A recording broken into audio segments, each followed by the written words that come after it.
Hey, what's up, everybody? Welcome back to another Saturday night. And I forgot to plug in the mic.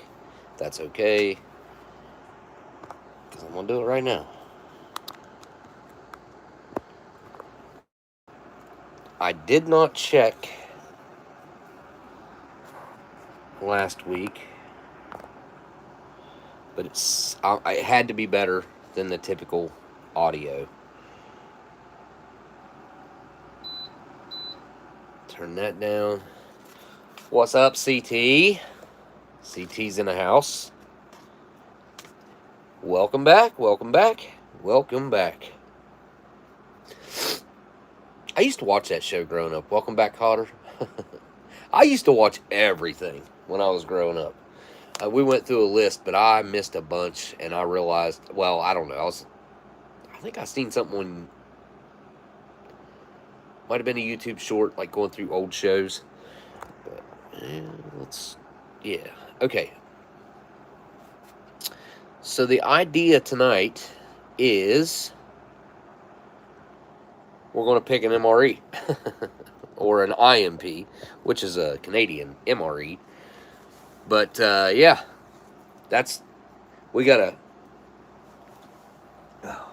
we have a cheese tortellini from Scott, which means it's a 2001. Look, back in the day, especially this era right here of earlier tan bags, they really overcompensated. I would say they overcompensated that era. I don't know, it's probably like a 10 or 15 year stretch where they overcompensated the vegetarian menus to make them more appealing to the guys that got stuck with them that were not vegetarians. See what I'm saying?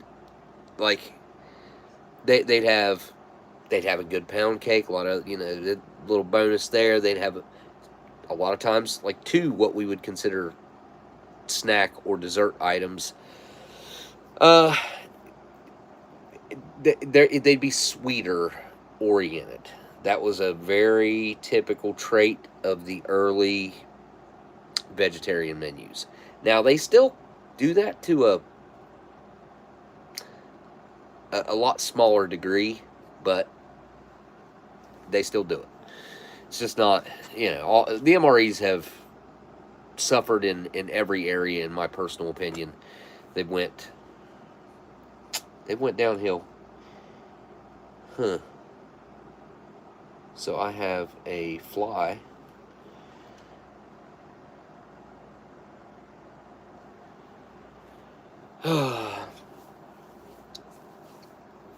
Well,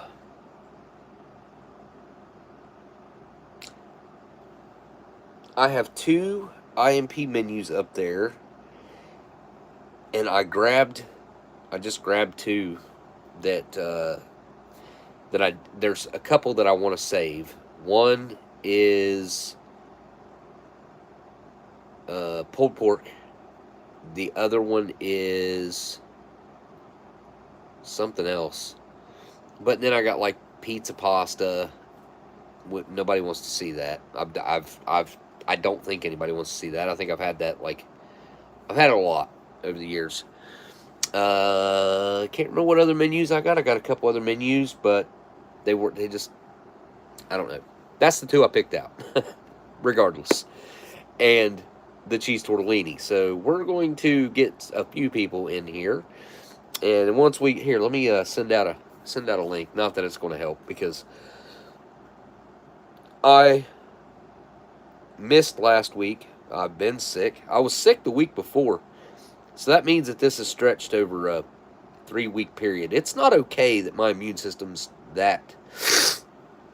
It's kind of in my head and like moving up out of my chest, but it was way down in my chest. And, yeah, I don't know how to fix it without going and taking some antibiotics, which I do not want to absolutely wreck all the work that I've done rebuilding my healthy gut. The gut flora that I've gained, and I'm telling, like, it's it makes a big difference whenever you rebuild your gut to what it should be. If you do things like I've done to myself, like taking antibiotics, it's not like I elected to just take them because I needed them or because they were given to me and I thought I was doing the right thing by taking them. But I haven't taken any now in probably, I don't know. I don't know the actual date the last time I took some, but I am seeing some improvements that I'm happy about. So I'm gonna stick with it. I'll deal with this head cold / whatever you want to call it. For me to take antibiotics, I would have to understand that that's my best and maybe even only route to getting better, because I don't want to wreck my gut. Where's YouTube at? There it is. Let me take a quick picture. It's not going to be a good one, but it's fine. It's fine. It's fine. It's fine. We'll make a quick post with a link. While I'm doing that, I got half a cigarette over there. I think I want to smoke half. I don't want to smoke a whole cigarette. I've smoked a lot less.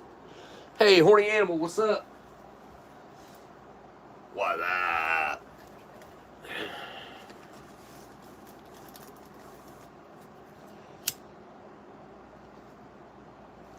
Yep. Alright. Hey. It actually popped up. Recommended for me. That never happens.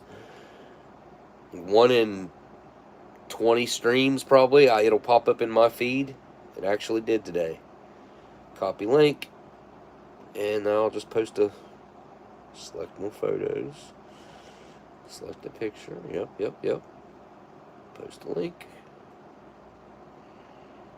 Put the picture on there. I'm not even going to add text to it or anything. I'm just going to, it's good enough. Link to the live stream. Right now. Above.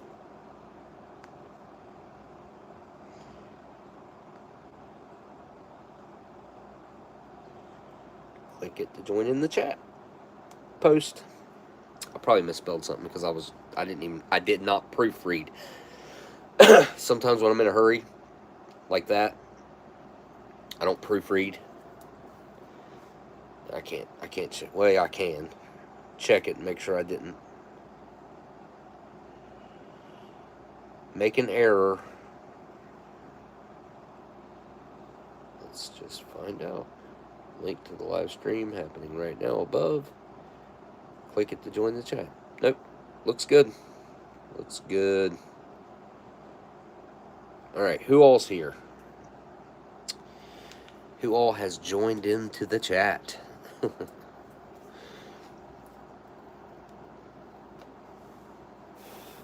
been having blood pressure. My blood pressure's been high. On and off. And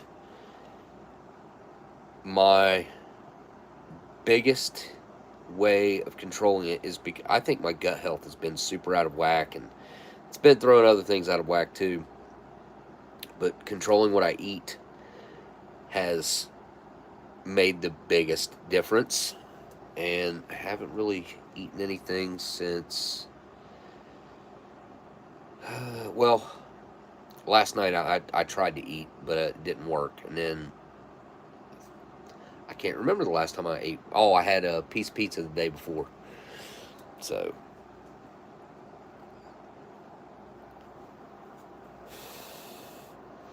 respect anybody who cooks Japanese. Is it hard to cook Japanese food? What's up, Mo Silver? Get some Mo Silver. Right now's the time. I heard it hit $50 an ounce. Mike Kreischer Reviews. Good evening, fellow ration enthusiasts. You can click on Mike's profile right there in the chat, and I'm pretty sure you can still get to someone's channel. Maybe it's a couple clicks or something like that, but I think you can do it. I don't know if I talked about the fact of how much different I found out that a lot of Canadian food is versus ours, which American food's really, really bad anyway. But we have a lot of the same things, and their food is it's just better ingredients. I don't know if I'd call it healthy, they're just better quality, and sometimes the real ingredients versus some fillers and some chemicals and some preservatives, and it's a mess down here. And my best example is up there, KD Kraft Dinner versus Kraft Macaroni and Cheese down here. That stuff's not even macaroni and cheese anymore. I guess technically it's macaroni and something. Yeah, we might have better snacks, but they're a lot worse for you overall. They might taste better because of all that stuff in them. I mean, just go down the list of lots of MSG down here too, I'm sure, versus up there. And yeah, I mean, again, some of that stuff does taste better. Did I show you guys that I found ketchup Doritos also? And you don't have deep fried cheese curds? I bought some. You don't have deep fried cheese curds? That's hard to believe. Huh. Most people down here don't eat that unless you go to Wisconsin or those northern states that are really around Wisconsin. The cheese curds are prevalent up there. They are not down here. Cheese curds, up until a few years ago, most people down here had never even heard of them. And I'd say there's still a lot of people that's never heard of them. It's cheese sticks down here. They'll take basically the same thing that the mozzarella string cheese is, and bread it. They'll cut a piece about that big, and then they'll put tempura batter around it, or they'll use some other like kind of crunchy batter, and they'll pack it around it, and then deep fry that. That's what you see down here. We put raw cheese curds on fries and cover them in gravy. I know, but it's still healthier than the food down here. I would like to have some legit poutine. The only poutine that I've ever had has came out of an IMP. And I realize that's not the way poutine is meant to be enjoyed. You want crispy French fries, and you want to put that gravy over it, and it melts the cheese curds, I would assume. But what I will say is I am a huge fan of the chicken in the poutine. I like having that protein in there. I think I would probably like to have it that way if I had it up there, which it might not be an option. Overseas people love ketchup potatoes. Have you had them? Because they're awesome. I don't know why we don't have them here. I have gotten them numerous times. I think CT's sent me some ketchup chips before. I think I had some from Germany one time.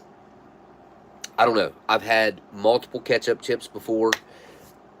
But when I seen the ketchup Doritos, I was like, these have to be good. And I held on to them for a while. Then I tried a bag on a live stream a while back. And then me and Amber went to Columbus again. And when we went up there, we went to a Kroger's or a Foodland or something late at night. And I was like, man, I wonder if they got them chips here. And we went over and they only had 3 bags. And, well, no, they had 4. And I bought 3 because they had like a buy 3 deal with that Kroger's or whatever. But, it's like a spicy ketchup too. It's kind of like that German spicy ketchup. I don't understand why Doritos doesn't make that flavor down here. I'm telling you, anybody who would try them that legitimately likes ketchup and likes Doritos would love them. And it's not like dip. It's not that kind of flavor like straight ketchup, but it does have enough of a similarity that you know it's ketchup. Oh, Irish love the, I do too. I remember the first time I had the all dressed Lay's potato chips from Canada, and I think we were at the meetup or something. Probably that's probably the first time I ever had them, if I was to guess. But they were so good, and now I can go to my local grocery store and I can buy the all dressed Lay's, but they are nothing, and I mean nothing alike. I have been comparing where I keep food around, like especially if it's sealed. If it's sealed, I'll keep it around. Sometimes even stuff that I've cracked open, depending on the packaging and what it is. Anyway, but I have been direct comparing more, like 2020, 21 stuff to now. The stuff now is so muted. It's the flavoring is half or less of what it was just a few years ago. It's really odd, and I don't understand. I don't understand exactly what's going on. I have looked into the chemical changes, the recipe changes, and the ingredients list changes. If you guys happen to venture down that rabbit hole, you will see that it is prevalent, and it's touched almost everything. All of our stuff has changed in the past 4 years. They took advantage of the pandemic and maximized their profit margins by changing up ingredients and recipes, and it's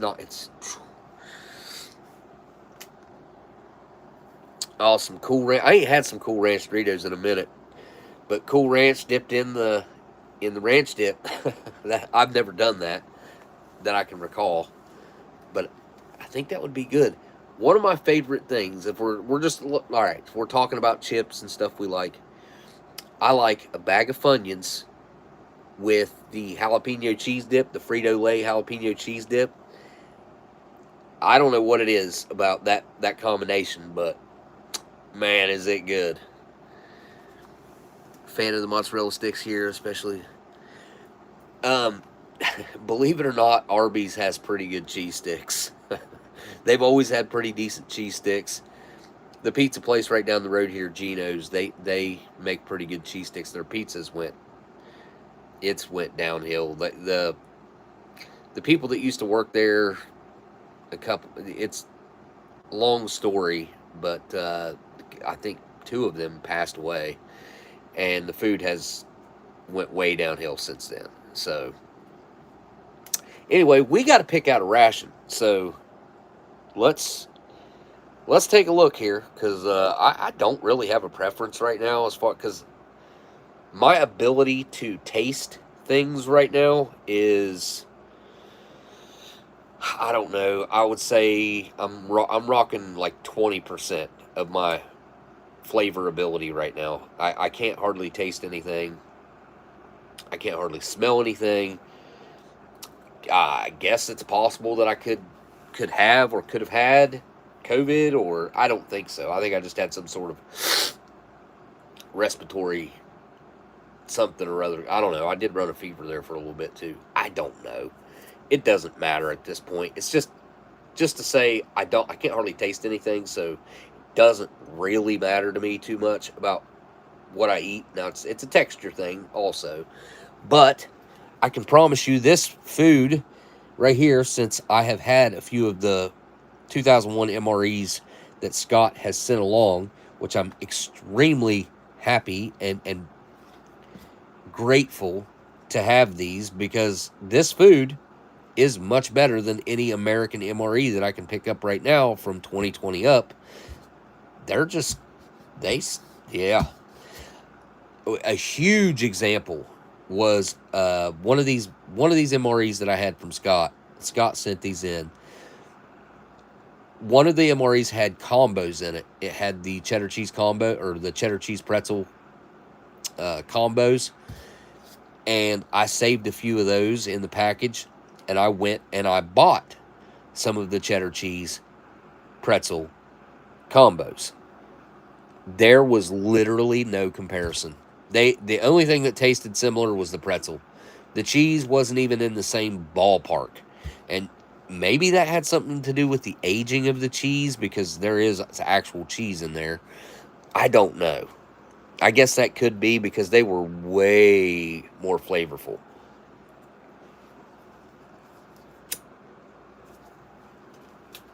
So these are 2020s. Right before the old pandemic hit, I guess, kind of. I mean, I guess it was just hitting. Depending on the production date on these. Do we have an actual production date on the bag? I don't think we do.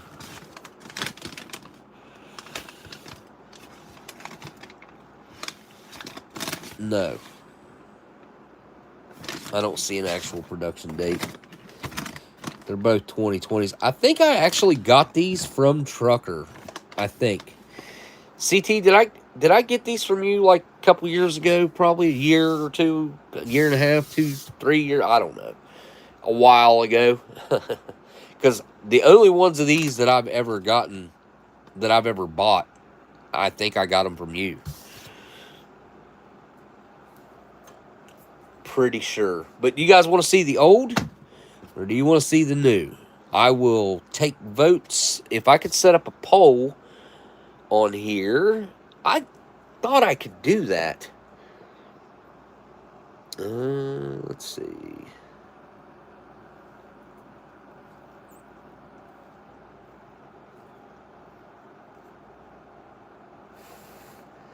Oh, no, I definitely didn't get all 3 cases of these. Had I known you had 3 cases of these, I would have gotten them.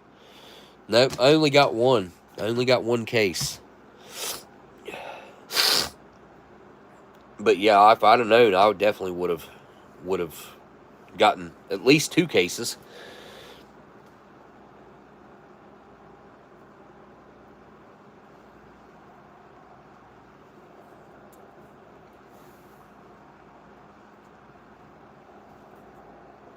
Now, Scott did send a spaghetti too, and if I was smart right now, I would have put the spaghetti up here, because I don't like MRE spaghetti, and right now I can't taste it. But it's a texture thing for me right now. Like, I can't do, I don't think I can do the texture. I really don't. So I can't remember what the Indian chicken's like. I've had it before out of the IMP paper bags. But I think the last time I had an Indian chicken was probably 3 or 4 years ago. I don't get to munch on Canadian IMPs as much as I'd like to. I would love to get my hands on another case of this bag style. You know, I don't know. The Canadian IMPs are just so much better than what we have right now. So much better. The quality of food is they're not even in the same realm.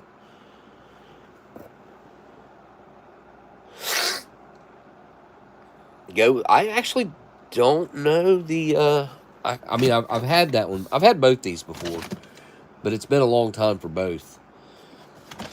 And this one has a box on both sides, as most of the, well, maybe all of the old MREs. It's a pretty thick one.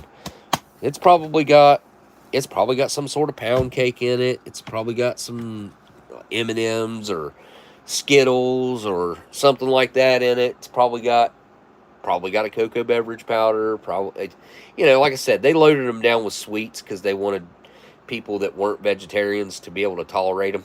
So, all right, let's see what we got here. Let me go back through the chat. Arby's hash brown triangles with Arby's sauce. Huh. I don't have an Arby's near me, so I don't ever get to eat there. Not that I would eat there very often anyways, because I feel like Arby's also went way downhill. All right, so Scott said old, and this came from Scott. I might listen to Scott just because Scott's in the chat, and Scott suggested to go with it. So, well, Mo Silverson #1, which I think that would probably be over here. Well, we're getting a lot. We're getting a lot of the Southwest Chipotle chicken in here. Tim, Mo. Oh, we got an Indian chicken from Mike. There's another Chipotle from Storm Tracker. Oh, Mike switched to the old one. All right. It looks like we're overwhelmingly going with the MRE. I'm okay with that. I am okay with that. Because I will live to have an IMP next week. That's what we'll do. We'll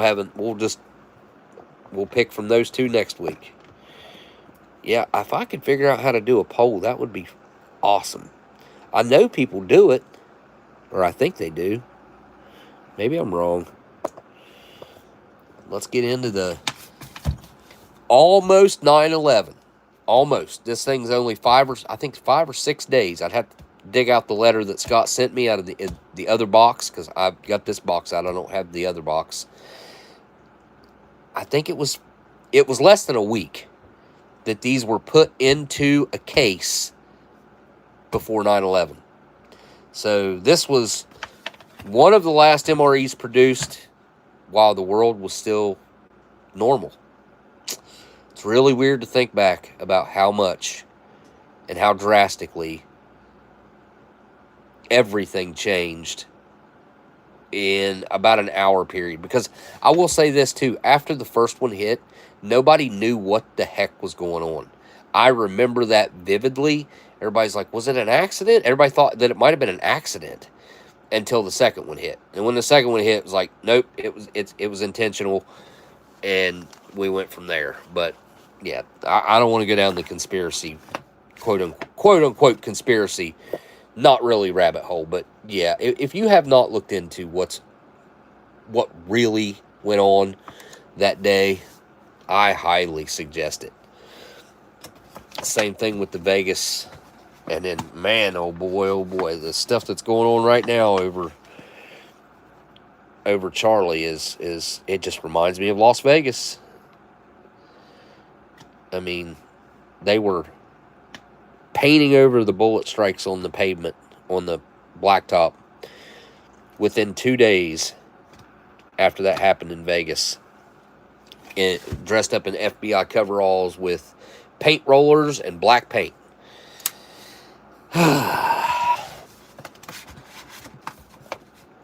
Old ones are always more fun. I mean, the IMPs, as far as like a solid meal goes, because even though these MREs that Scott sent are in really good shape for 2001s, because you got to think, these are almost 25 years old. These are a solid 24 years old.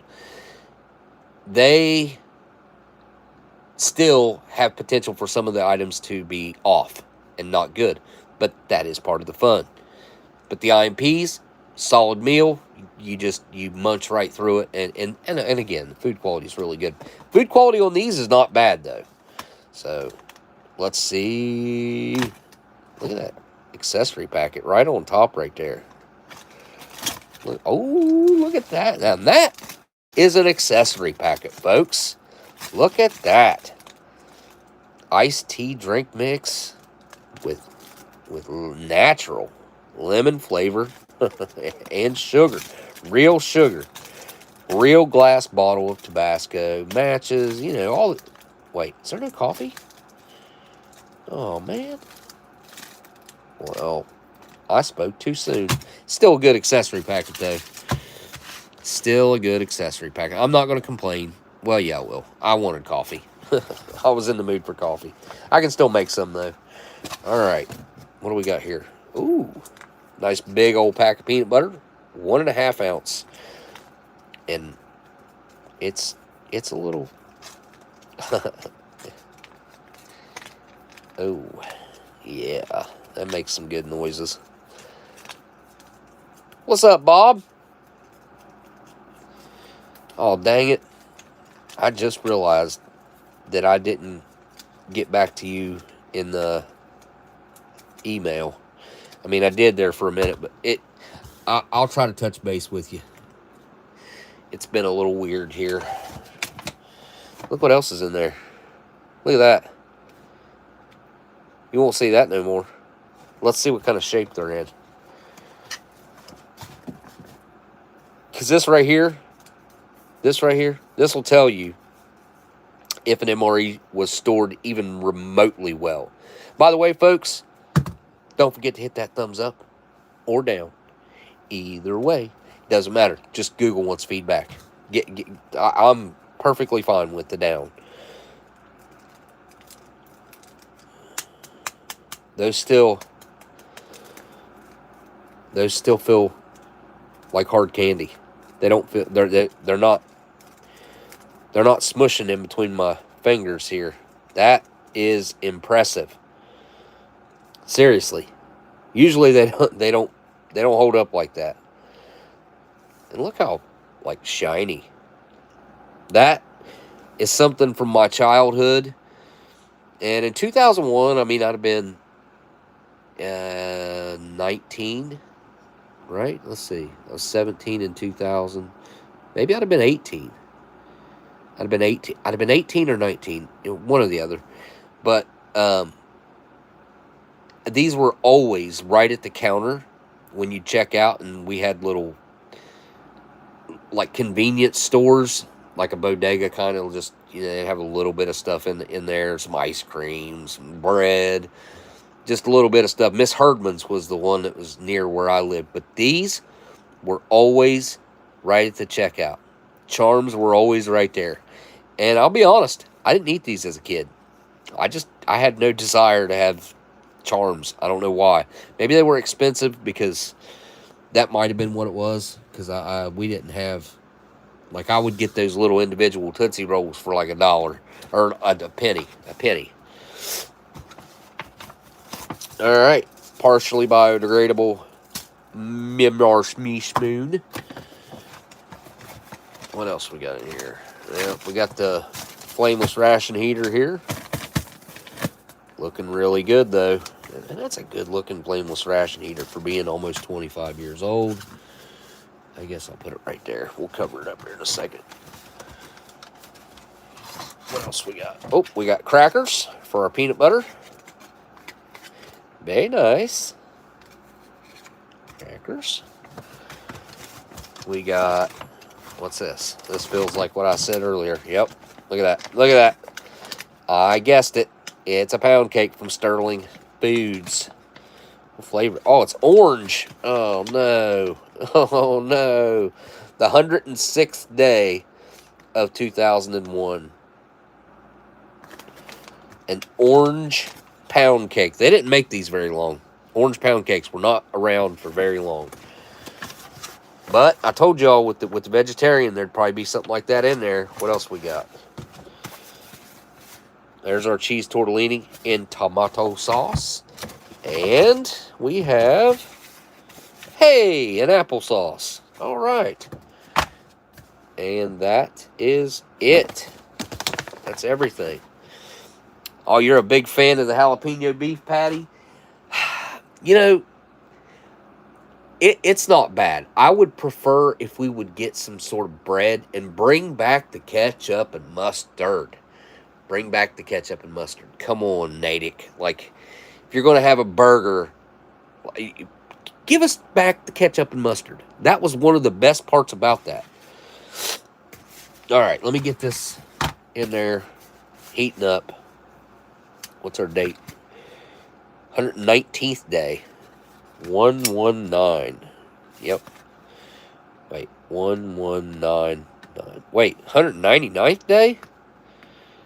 199th day. I don't know why I said the 119th. 199th day. Would that put us in September? Interesting.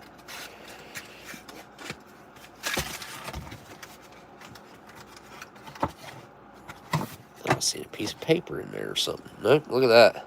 That's a really good looking retort. That looks like it's been sitting on a factory shelf for the past 2 decades. Yep. 199th day. That TWC makes me think of the World Trade Centers. I don't know. But it was TWTC, right? The World Trade Center, yeah. All right, be right back.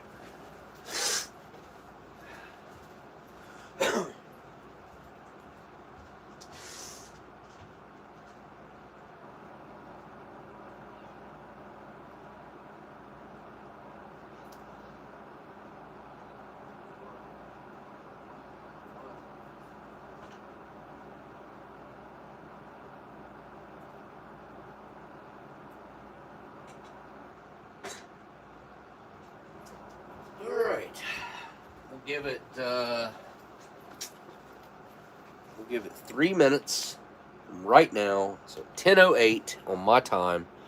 10:08. Let me fix the camera. My time, I will get it out. Well, maybe I'll straighten the camera up a little bit. Get my angles right. There we go. That's close. Close enough.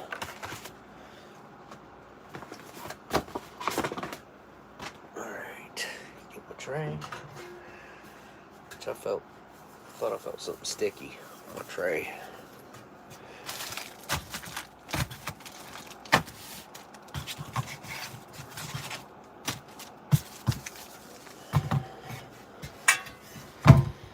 There we go.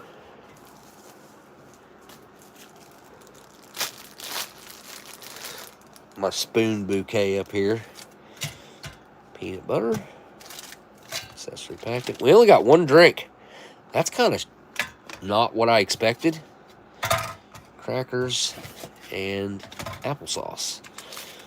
All right, let's take a look inside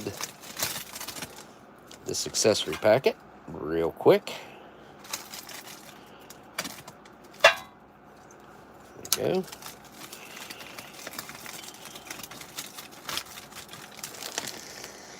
I can't smell anything. Daggone it. We got our matches.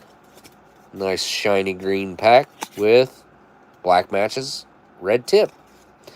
Of course, they're strike on back, and they're going to be made by D.D. Bean and Sons, of course. Yep, there it is. D.D. Bean and Sons. We got our 4 grams of iodized salt from Diamond Crystal Brands. I thought it was packaging. It's brands. Diamond Crystal Brands Incorporated. Savannah, Georgia. Savannah, Georgia. I know I got that accent wrong. My West Virginia in me. Moist towelette. Not the good kind.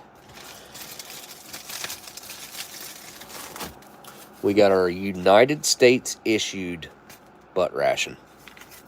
Cleaning up your mess after you eat this goodness. There's your white chiclets style gum.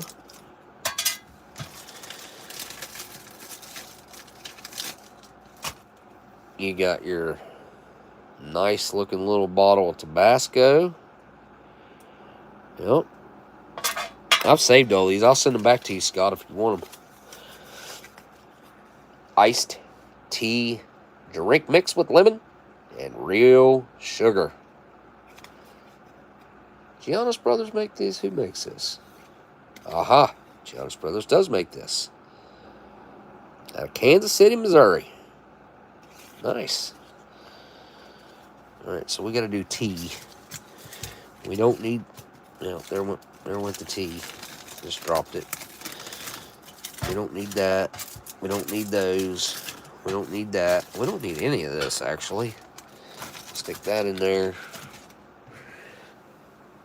Oh, mama. Let me check the chat. So, that stamp right there, there's a date on the bottom of this tray. This tray came off of the... Oh, dang it. I can't remember the name of the ship right now. My neighbor's grandpa. Hang on, I got to go get that out of the... Yep, I'm a minute past. I don't want it to taste like metal. I'll be right back. Missouri. That's the shit.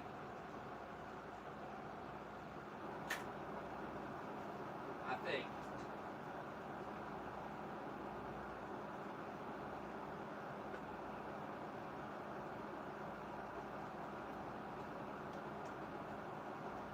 Or what? Hang on.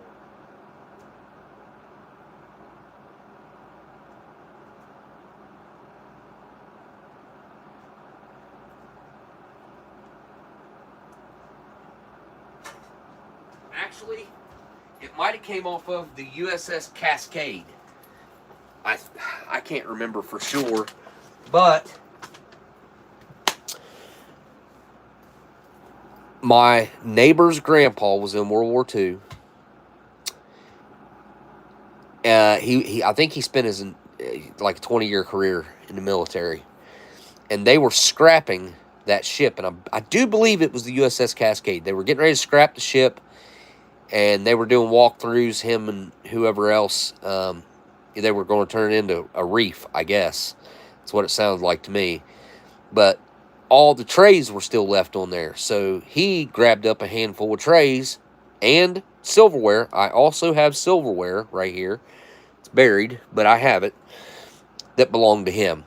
He had one of the stuff bags, and he had 5 or 6 trays in it, and then he had a couple handfuls of silverware. And I'm pretty sure that the ship's name was the USS Cascade. I also had, I had like 5 of them, but I gave them all away. Sticky Fingers got one. Shocker got one. I think I gave one to Bob. I gave one to Steve. And I can't remember who else I gave one to. Anyways, there was a haunted hospital. It was an insane asylum down the road here. And they just happened to have these exact trays in it. And I had 5 or 6. Maybe I had 6, because I think I gave 5 away. But anyways, I had some really cool... Just the history behind it was really cool, I thought. Came out of the old insane asylum right down the road from me here. But it's been tore down for a decade and a half, 2 decades. Long time. I could be wrong about that. Maybe it's only been about 10 years. I can't remember if it was still up when I got hurt, when I had my leg hurt or not. All right. Do we get a hiss? Oh, yeah. The last time I had crackers, I don't think they hissed. 157th day on these bad boys. 180 calories and 130 milligrams of sodium. That's not bad. There's not hardly any salt in these. Not compared to the other food. That thing is just about grown out of my fingernail, by the way. I don't know what it is, but I probably should inspect that. This is back when crackers used to still hold up. I wish crackers still held up like this. I mean, now you take a cracker out of a package, out of a new one, and do that, it'll fall apart. It'll already be in crumbs before it ever sees the air.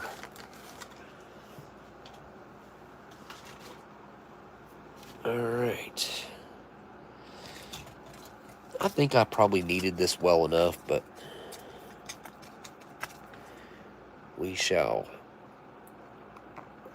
work on it a little bit more.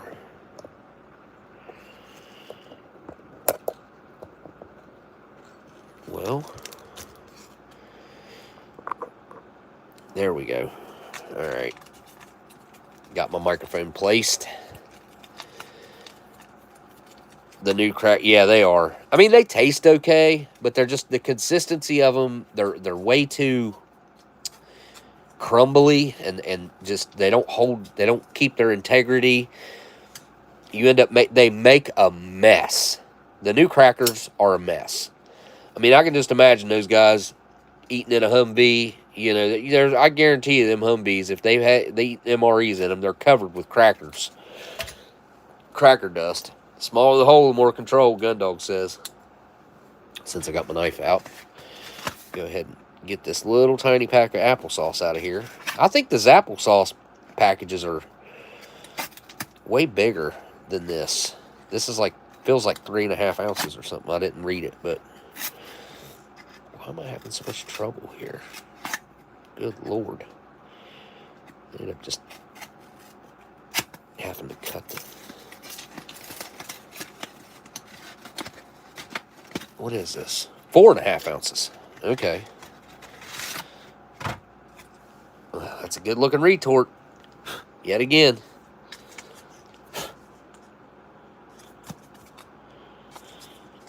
Here's our print. Applesauce. This was made in 2000. Wait a second. Is that a 9? Huh. Well, oh, 16th day. 1016. That's a pretty big gap, but I guess applesauce ain't going to go bad or anything, so, you know. Orange pound cake. I wish I could smell this. Oh, look at that. Looking crystallized and perfect. I thought it was a little bit crushed up, but it is not. It is... You couldn't ask for much better looking than that. Let me smell it. I can't smell it. I should be able to smell that. There should be a very heavy orange essence. I mean, I can barely smell it, but look at that thing. Let me see if I can get... Oh, look at the sugar. Look at that. It's like diamonds. Ooh, yeah. Yeah, I can't smell anything. It sucks. I do not like it at all. I've had this head cold or whatever. I don't know. I don't want to complain, or I'm not trying to complain. It's just, it is what it is. It sucks. It sucks because, well, I can't taste anything hardly either. But it's kind of coming and going the last few days, because earlier today I could smell, like not long ago, a couple hours ago, I was smelling fine, and I was, well, I didn't eat anything, but I could smell. Actually, before I go any further, let me go try a little nasal spray, see if I can't get my scent back a little bit. Be right back.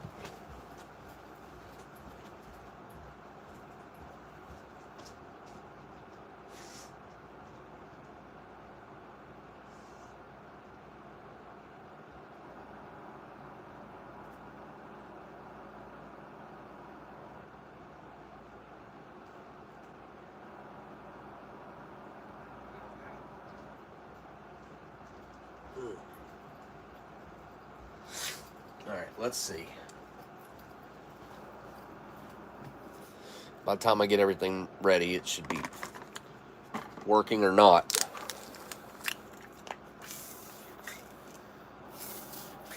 Oh, it's like empty.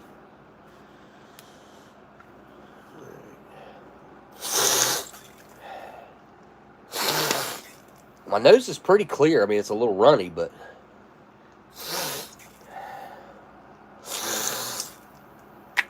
Alright, we'll see. Hopefully I get it back. At least a little bit.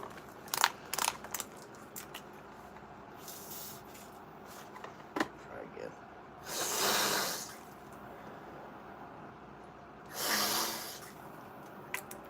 Alright. I ain't been using that stuff hardly. Nope. Gotta use the little bowl. I don't know what I was thinking. I wasn't gonna have nothing to put my cheese tortellini in. Gotta use this tiny bowl. I'm gonna cut the corner off, I think, instead of trying to fight it out the entire thing, entire retort.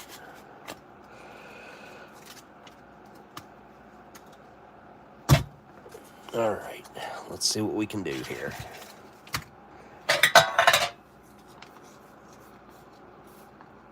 Oh, okay. You know, I've seen way darker. That's not that bad. I mean, it's dark. It looks like it's got cinnamon in it, and I don't think it does.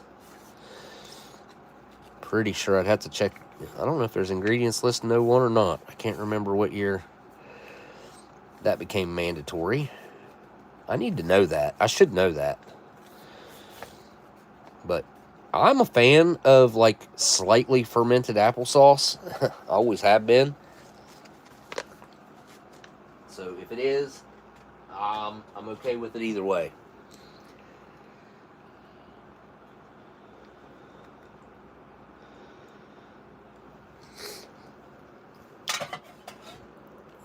There you go. Get that air bubble out of there. Well, maybe. There we go. That is almost 25-year-old applesauce. That's probably like a little piece of apple peel or something that's oxidized in there. I don't know. It's definitely interesting looking. I'll give it that.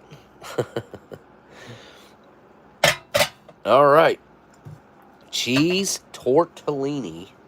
Wait, nope. Hang on. Almost forgot the drink. We're going to Pink Floyd it tonight. Talk about the wall. I think I'm going to go with cold tonight. I don't know. It's got more flavor when it's hot.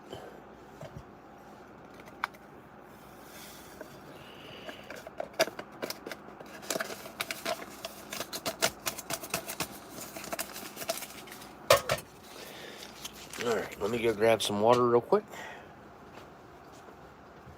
How much water does this call for? 12 ounces? Nope, only 8. My bad. Almost made it. Oh.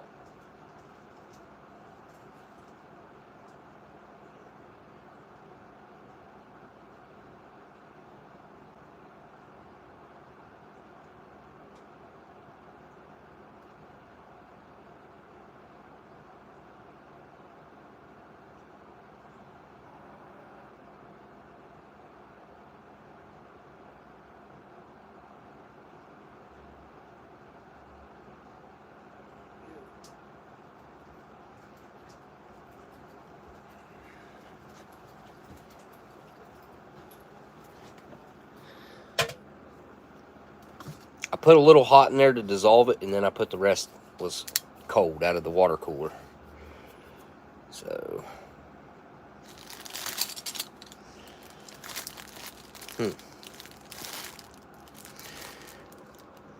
well, all right, Australia spoon it is.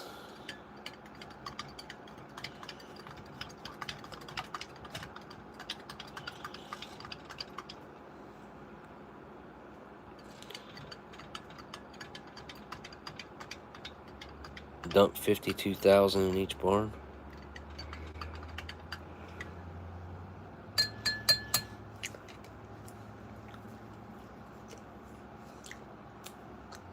Oh, that's good and cold.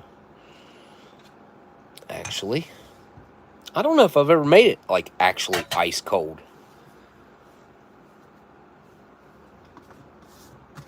I mean, at best, I've used room temperature, but that's, yeah, that come out of the water cooler, and it's, well, I don't know if you consider it ice cold, but it's cold, quite cold. All right, here is our cheese tortellini. It looks amazing. I love the old retorts. I don't know why. They're just aesthetically pleasing to me. You got that food grade ink on there. You got your double tear notches, so you eat it down, you can still rip some of it off and keep going. Oh yeah, this is probably gonna make a mess. Nope. All right, good deal. Oh yeah, look at the steam. I can smell it. I can smell it. It smells like Chef Boyardee. Curly cheese, curled up cheese tortellini.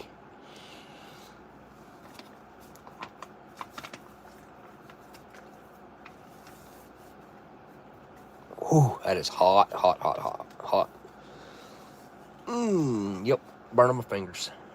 That's all right. I will survive. Want all that juice out there.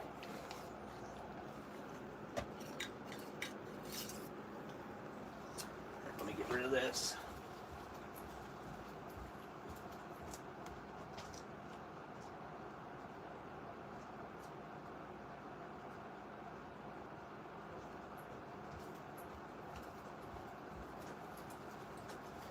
All right, it's time to dig in. We got an empty spot.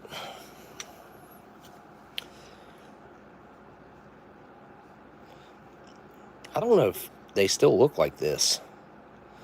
Look at that. Textured vegetable protein up in there. Looking real good.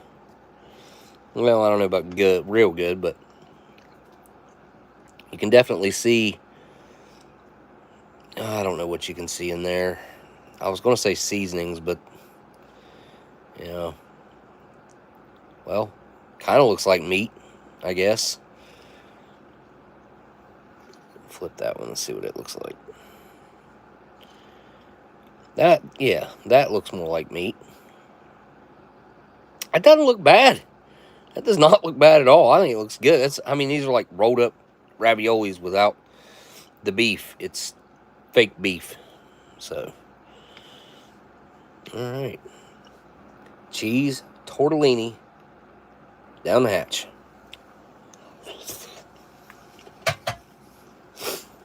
A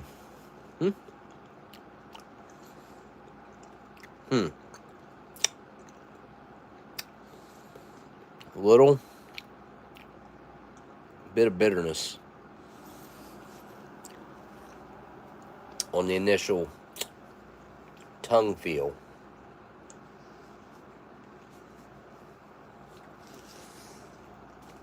Texture, really good. Al dente. Obviously, overall flavor is very reminiscent of Chef Boyardee. Tangy. Tomato. I can't believe I'm going to say it. It tastes like it needs salt. I don't know when the last time I done this was. But we're doing it today. We're going to put some salt. I think this might help with that bitterness. I'm going to take it easy because I don't need a bunch of salt. Did I get that? Not get that open or what? Jeez. A little wheeze. Alright, let's try it again. Easy on the salt. Come on, Jamie. You can't, don't overdo it. There we go. Oh, that's a little bit too much. Alright, we're alright. Not bad. Not bad. We got things we can add to this. I also want to try, here in a second, some of this powdered hot sauce. Awesomeness. This stuff is just the bee's knee. It's the coolest thing and the best thing that they've come out with in the new stuff so far that I've had. And we'll try that in a second. Got the packaging ready. Let's try it with some salt. Alright.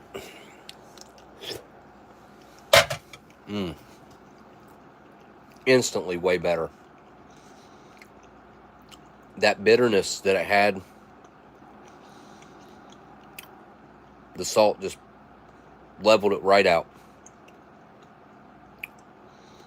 The consistency is really nice. I mean, it is very ravioli-like in its taste. But it being a smaller, tighter rolled noodle, I don't know, the texture's better for me. Some people might prefer the the other flatter, bigger ravioli style, but I mean that's basically what this is with the textured vegetable protein in it.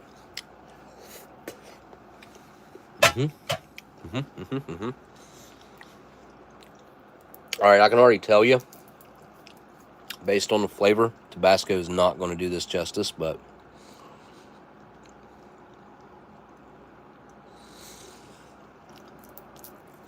we will try it at least once. That's got like meat stuck in the middle of it. Oh.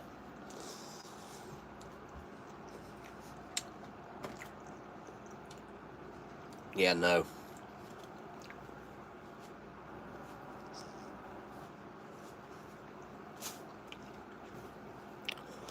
I wouldn't call it horrible.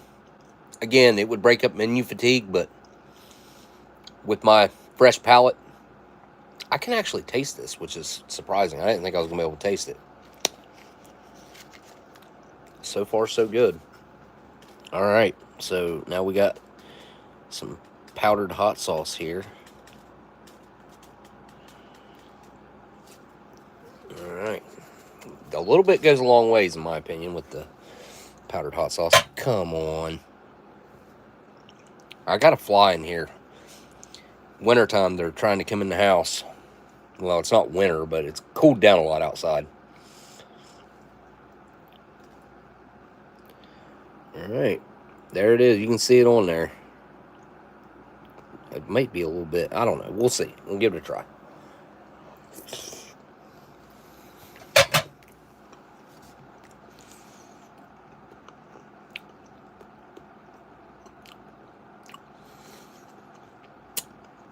It's like a cayenne based with some, I guess, freeze-dried vinegar. I don't know how they've done that. If they just freeze-dried actual hot sauce, vinegar base, cayenne. Because it definitely has a cayenne pepper in it. That's what's going on in there. Actually, in the ingredients, I don't think it does have cayenne. Paprika, red pepper. Oh, yeah, aged cayenne. Yep. Red peppers, vinegar, salt, garlic. Yep. Okay. My bad. So, yes, it does. I'm sweating a little bit. But I do like that hot sauce, that powdered hot sauce.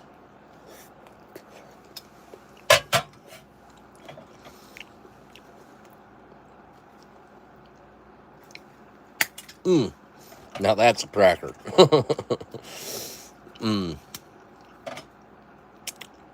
I really had to put some juice behind that to break it.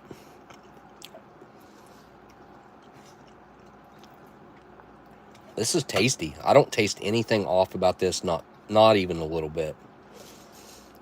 All right, let's try it with the cracker.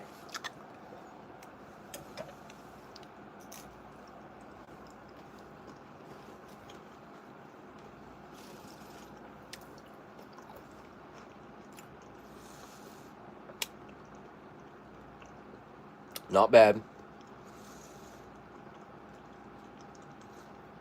Definitely helps the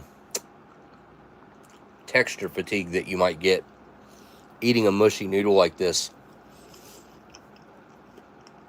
over and over. But in the field, you're going to burn through a 8-ounce retort like this in, I don't know, a minute and a half. There ain't going to be a whole lot of thought that goes behind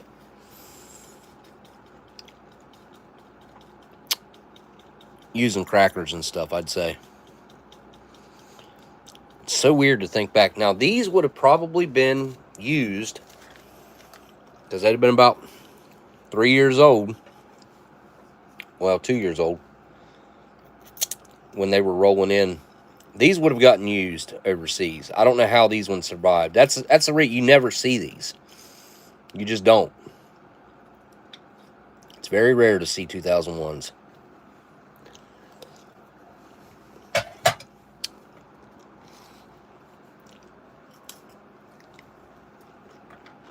Makes you wonder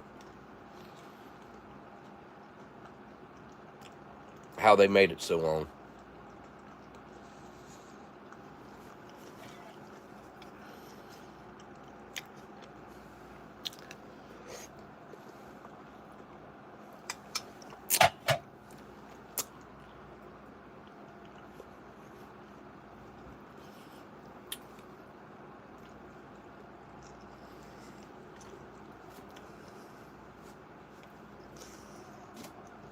Not bad.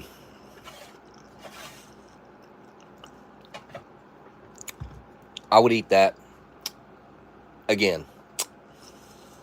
24, there's no indication of age whatsoever, which luckily, if you overboil a vintage MRE like this, it will take on the taste of the retort big time. Where it's already been sitting in there, and I don't know, things have happened. Breakdown of pack, I don't know, something. Because if you boil them for much longer than what I did, like if you go 5 minutes, it's going to taste like metal.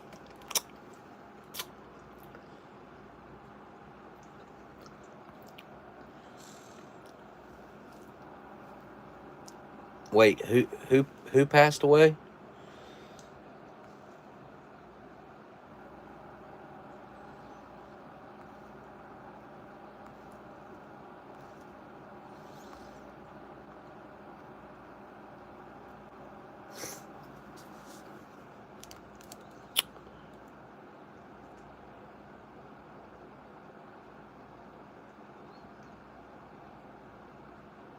Wow, James has been, wow, his birthday's coming up.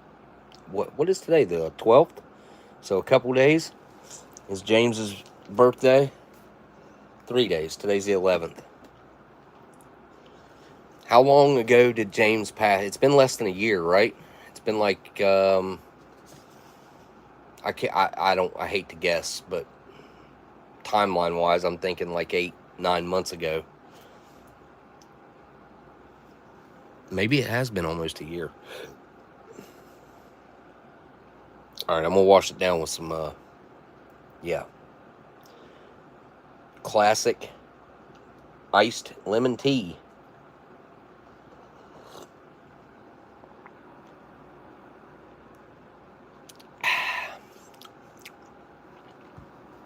That tastes a little bit weird. Anyways, who else are we saying passed? Her sister posted a few weeks ago.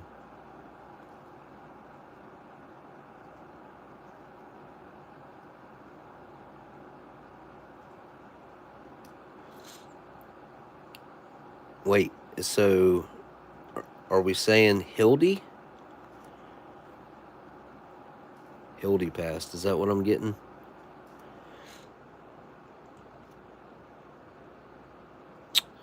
Where's this MRE from? This is the United States military MRE from 2001. Haley asked, and there you go. I know it took me forever to answer. I'm just scrolling back through the chat right now.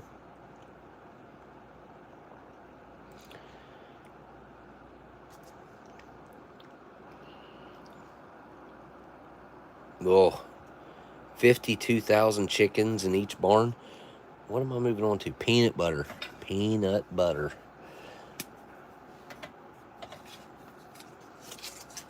Old, classic peanut butter. Let me go back down to the bottom of the chat because somebody probably answered me.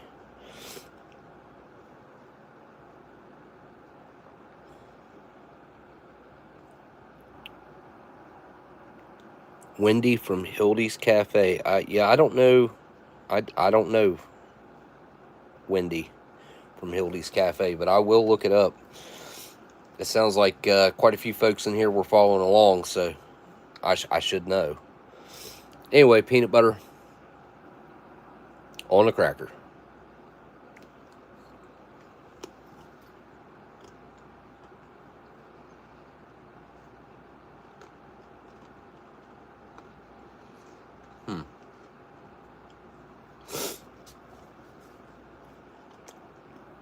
Salty, thick,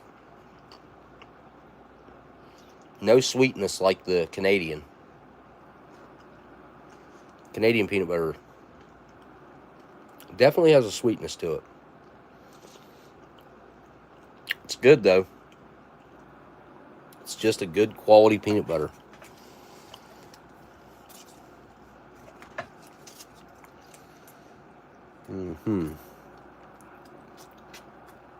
Oop.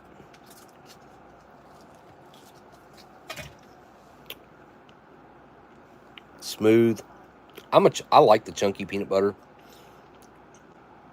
but chocolate peanut butter, chocolate peanut spread is my favorite.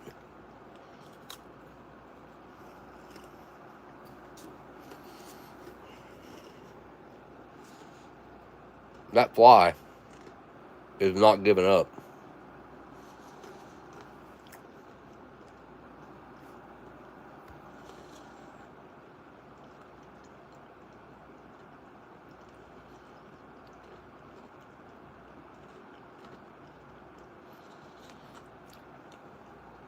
Yeah, I miss James being in the chat. He was in here all the time for years. I've been doing this a long time. A long time. Not forever, but I mean, it's been a while. I don't know how long I've been doing it. Maybe like 9 years now. Not as applesauce, just applesauce. I did mean to check the ingredients list to see if there was any. I don't think there is.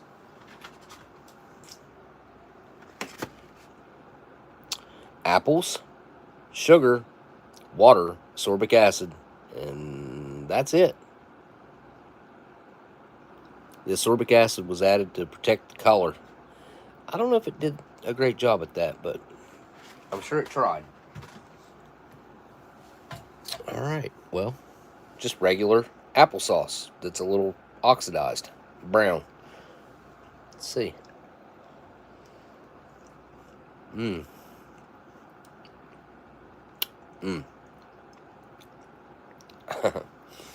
It's it's got a little bit of graininess to it.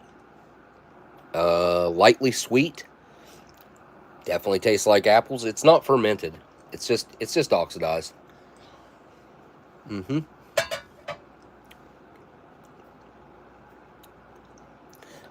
I think aging applesauce does it good. That's a personal opinion, though. Some people might not like it, but I do like applesauce with some age on it. The best applesauce I've ever had probably was out of an early first generation MRE. When they go fully fermented, and they get this really unique, tangy, I don't know, they get a very unique flavor to them. I enjoy it. I don't know. I like the old tangy applesauce. It's weird that I even know that, probably. What I will say, though, is these crackers and this applesauce, they go really well together, too.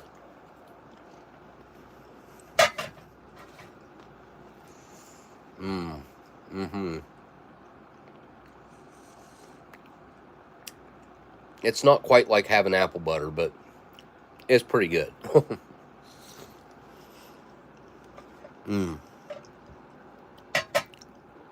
The flavor of the crackers mixes really well with the flavor of the applesauce. I am a fan.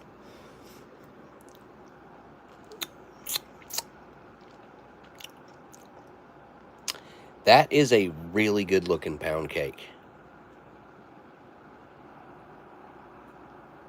The way the sugar has migrated out to the edge. Look at that. Because I know it didn't look like that when it was fresh. That's just happened over time. Let me see what I can smell of it now. I still can't smell this. I can smell everything else. Oh, there it is. There it is. Very pledge-like, almost like the orange pledge. I don't know if you guys have ever used that, but it's straight up orange essence. They really used orange essence here, and you can tell. I'm sure it's way stronger smelling than I think it is right now, but let's give it a try.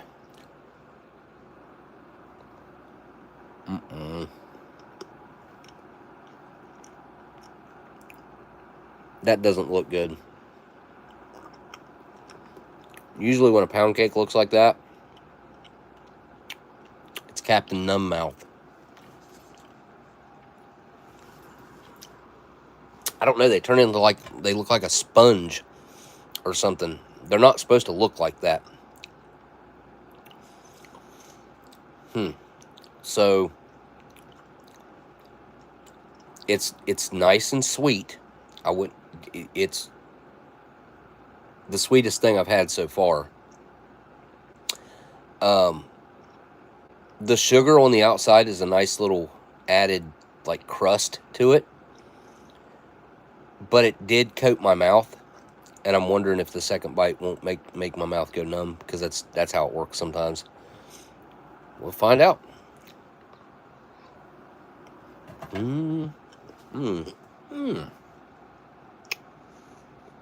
That has got a nice little crunch on the outside. The orange flavor is really predominant. You know what? That cake is right on the edge of going bad. It's got a little bit of like after effects going on in my mouth. There's slight numbing with the coating, but it's got that nice like crunchy crust on it, which is really cool, because the only way you can get that is with a vintage aged pound cake, or that's the only way I've ever gotten it. Yeah, that's the only way I've ever seen it. But it is, I'll bet, had that not been in the MRE bag, within another 6 months or so, this thing would have been just numb city. Right now, though, it's barely there.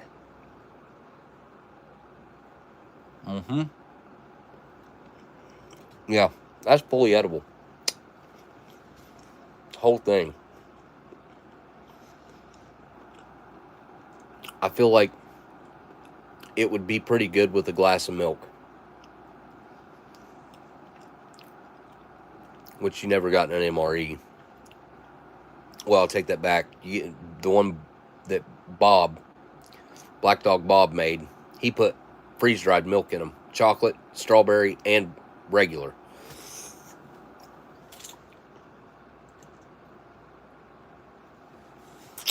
Not bad. Not bad, not bad.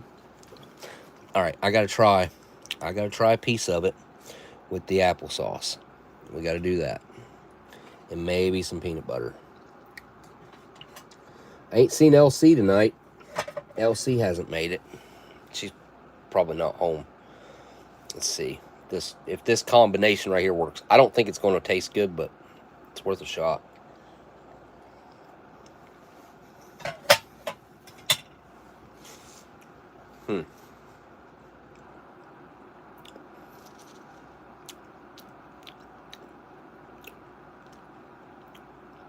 Well, that's probably my fault. I could not taste anything other than the applesauce. I used way too much applesauce. So let me use a little less here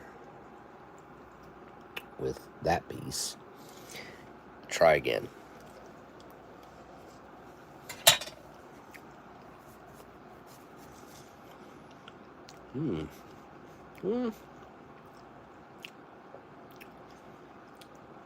That's an interesting flavor.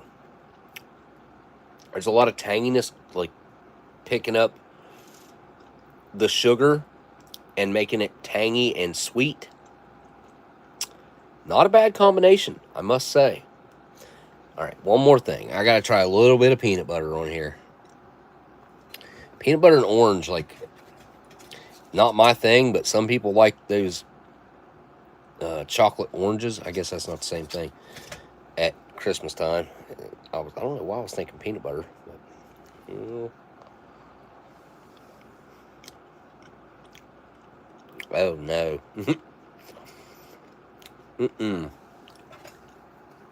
All right, well, I got the peanut butter still in there. That is not good, by the way.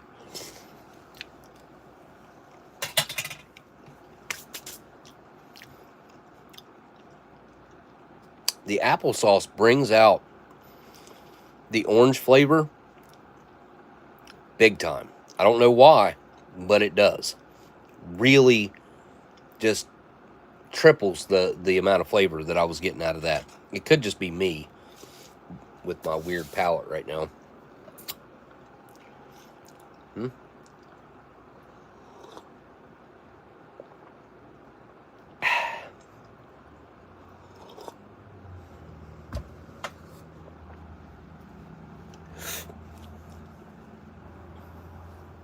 Pretty good meal overall for being 24 years old. I would call it 100% fully consumable. Everything. All the way, like every morsel you could consume and not have any weird side effects other than a little bit of like just a little bit of mouth numbness with the cake.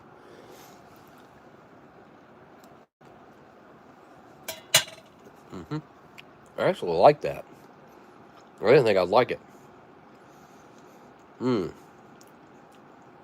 That's pretty good. Hey, that's pretty good.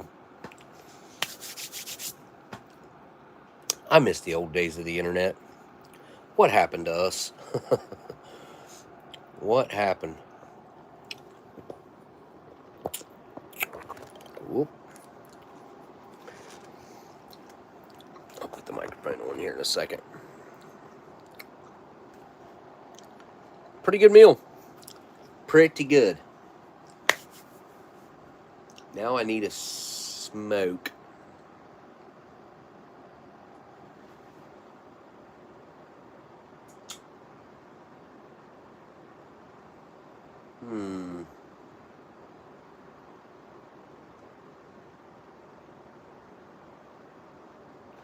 Well, hang on. What do we got? Right here. Oh, there we go. All right. Same air. Well, no, these are way earlier. These are 89, I think. I'm going to do a camel wide. I ain't had a camel wide in a long time. These might have been 90 something. Let me see. Should be on the camel bucks here.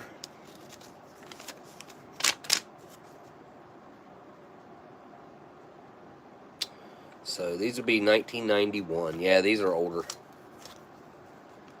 Older. But not too old.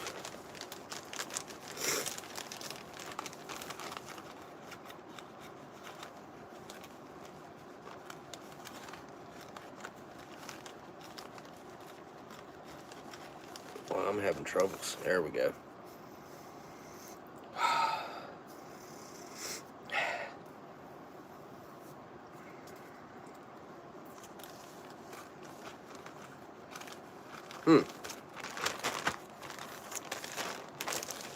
That does not taste like I think it should. It tastes way too fresh. Needs packed a little bit.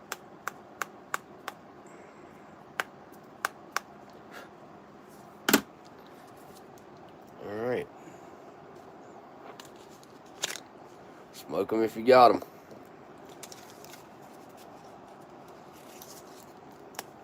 Light it up. Ow.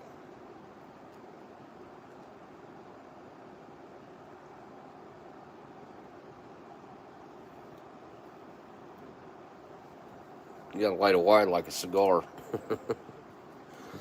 It's like a little mini cigar with a filter.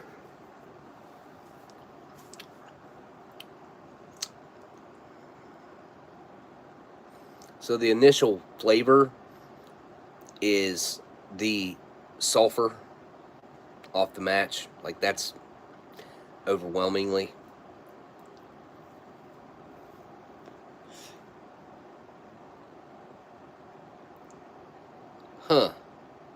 That tastes like dusty and like dirty. That's weird. I knew they didn't smell right or taste dry hit right. What in the world? And like the filter collapsed on it. After one, well, I guess like one double drag. It's like getting, I don't know if you can see that. It's wet up through there. Huh. Burning really fast too.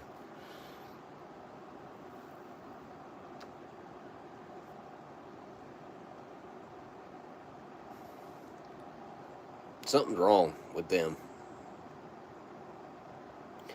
They need to go in a humidor or something because they're really dry, and like dusty, and I don't know. They have a dusty flavor. I've not experienced this that I can recall. There's an aged tobacco flavor there to accompany, but overall it's an unpleasant flavor. Yeah, I'm not a huge fan of Camels to begin with, usually, but caveat, I guess not really. Anytime you say but, you negate everything that you said before, more or less. So what I should say is I'm not a fan of modern Camels, new Camels. I do enjoy vintage Camels. Camels need to be aged to taste right. Usually. This one tastes weird. Could be me. It's probably me. That makes way more sense because I've smoked half a pack of these and they've been good. I mean, I do taste the vintage tobacco and it that part is pleasant, but it also has this like, I don't know, weird. It's probably me. Dusty, like dirty. It's like if you were to leave a cigarette set on a construction site for an entire month while they were building a house, and then at the end you're like, oh hey, there's a cigarette. And you grab it and you smoke it.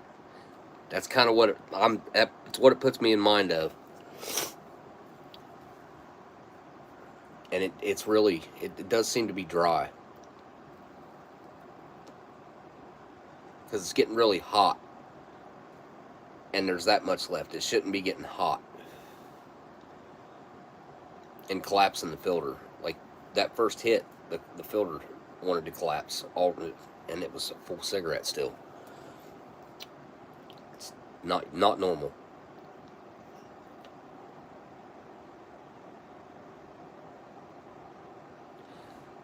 Although the vintage tobacco flavor in there is really, it's really good.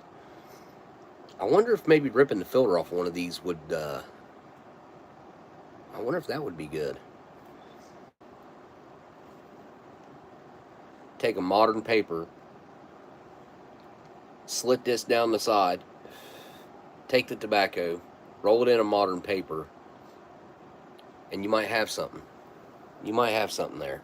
Because I think it's the filter that's really the culprit here.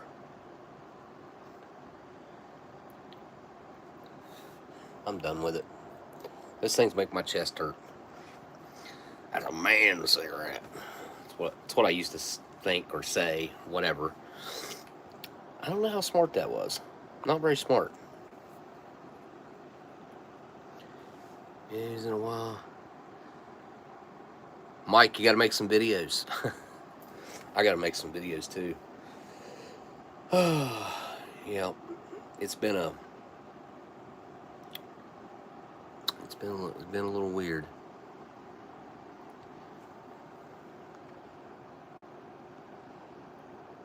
I just moved into a new apartment this week. Joe just moved into a new apartment. I haven't seen Joe in a new apartment.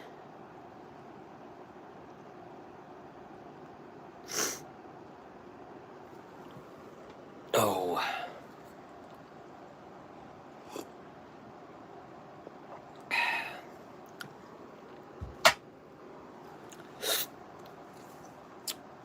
Yep, it's been a weird couple weeks. So, what was the name of the channel again? So I can look that up. It was, it's way up there in the chat.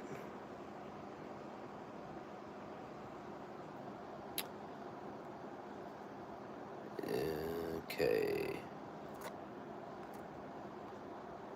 Try to get back up here and find the name of the channel. Killer Snake 2, my grandma had made homemade apple butter from scratch.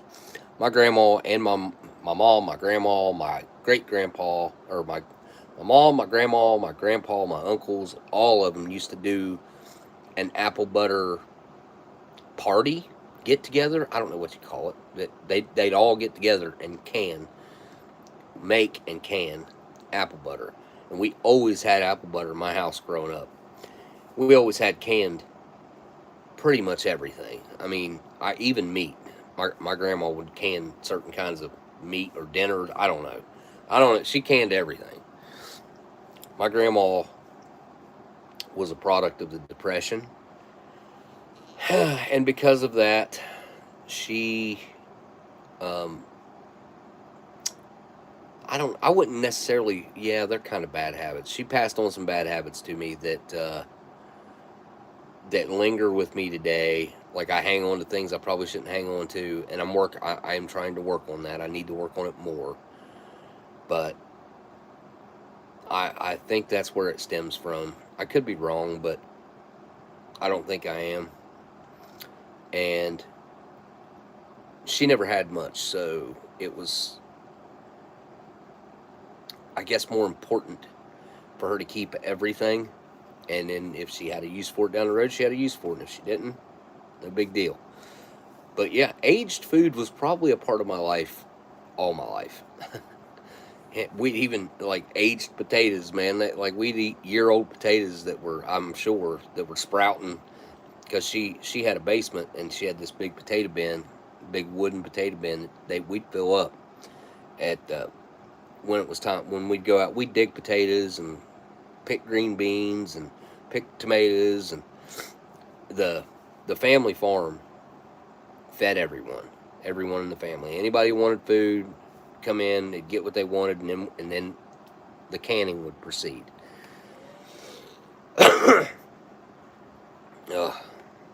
Yep, it's in my lungs. All right.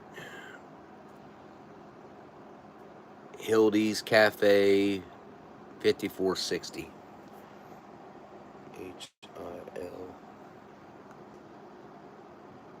HILDY. Okay. DY Cafe 5460. Okay, 5460.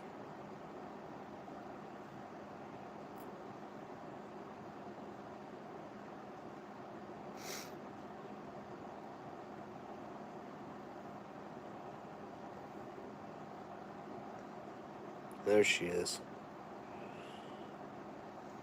Oh, man.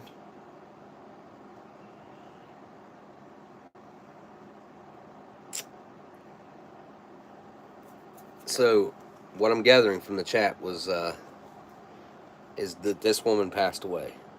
Is that what I've gathered correctly? Uh, 11 months ago, she was doing a 100 subscriber giveaway. Tonight's the first time I've ever heard her name in the chat. I certainly would have checked her channel out as she passed. Well, I'm sorry, guys, because it sounds like a lot of you guys had gotten close to her that are folks that hang out in my chat. So my condolences to everyone, and obviously her family.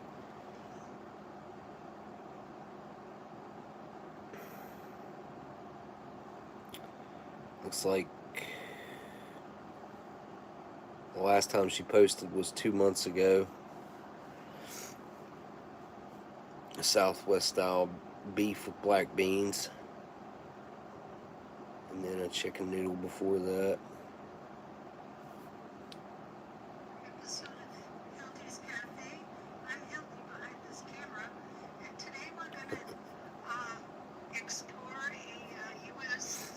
I'll check that out. I'll check her channel out. Here, let me get the subscribe button real quick. Here we go.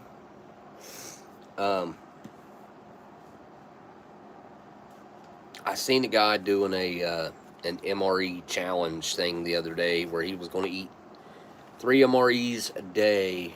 I think he said for 2 weeks. Good luck with that. That's all I got to say. I don't know. That's a lot of MREs and a lot of sodium. A lot of sodium, especially if you finish it all, eat it all. It's a lot.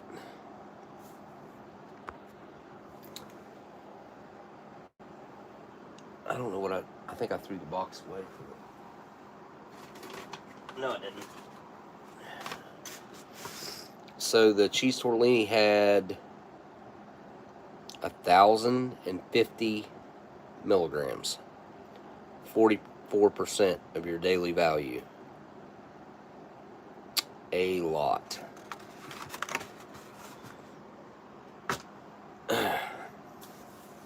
So what's been going on for the past couple weeks anyway?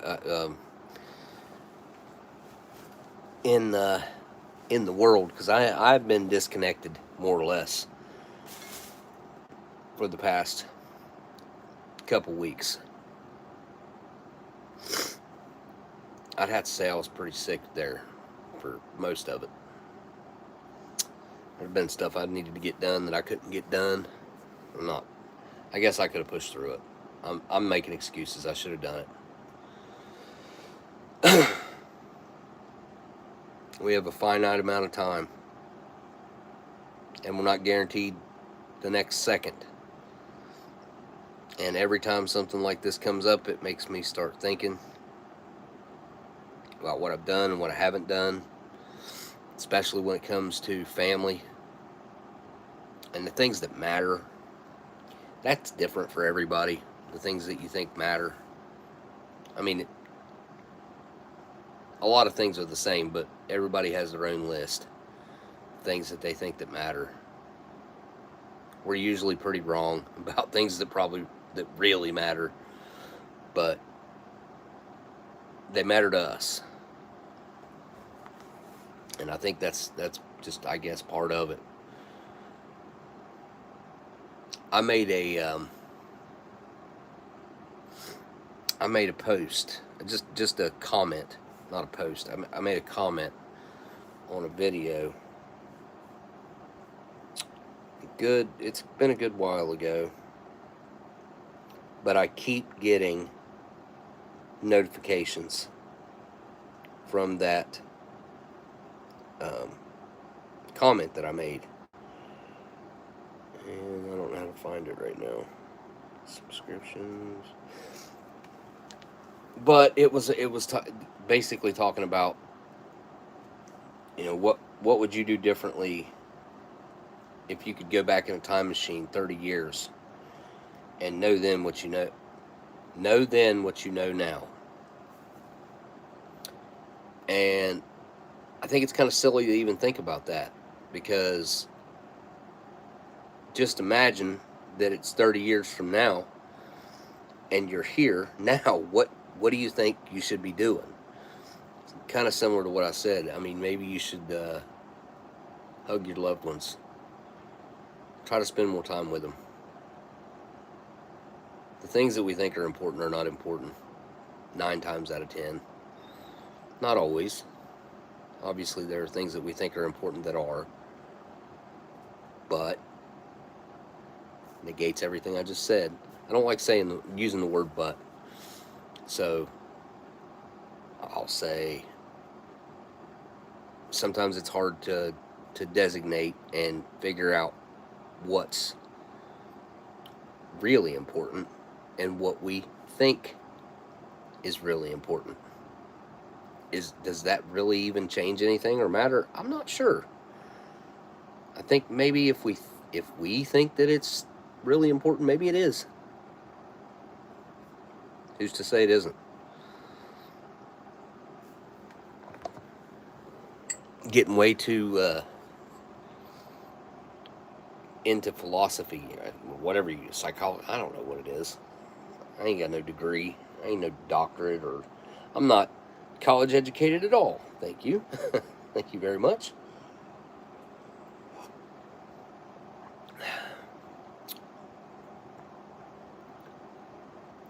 I look back at my schooling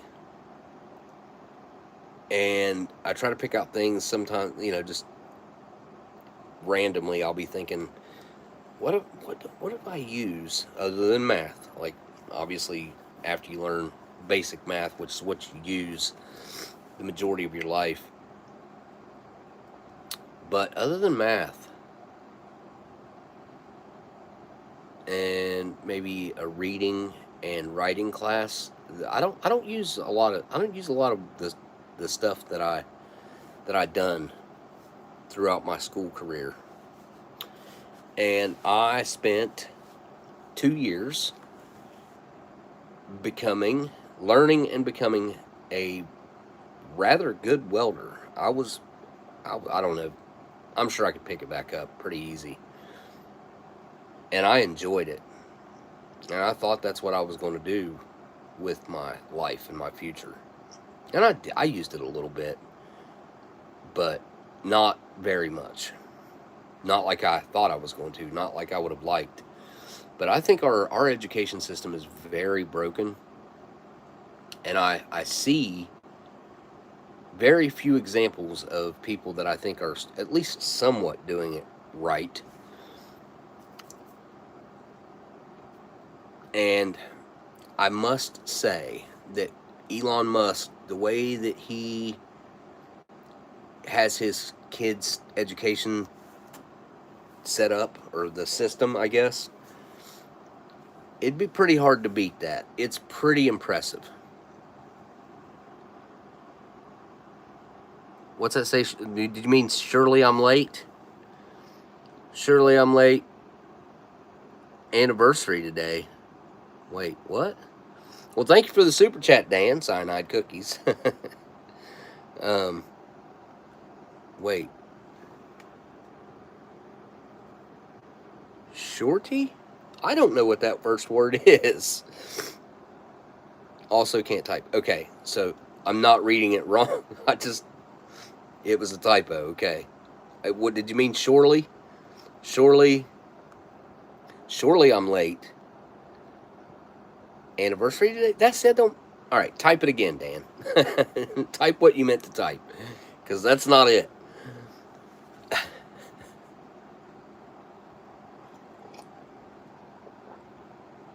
This is getting better the more my palate rests. I am picking up on the lemon now.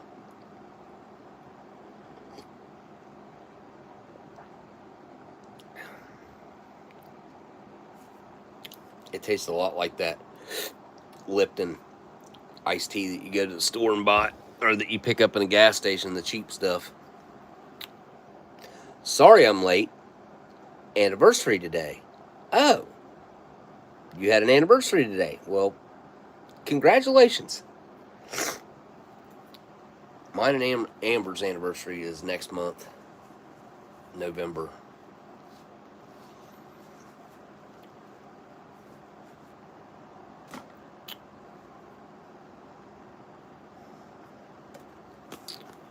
I'm going to have a good one. I don't know if we should ask anniversary for what, or just congratulate the anniversary. Let's just do that. Yeah, that camel didn't do it for me.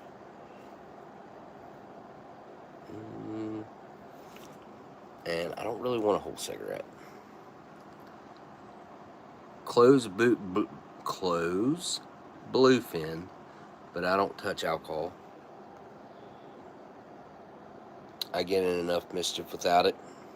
Yeah, I don't. Well, I did have 2 beers the other day at my buddy's birthday party that we started going to. This was the 3rd year, and he does like usually he does a costume party, but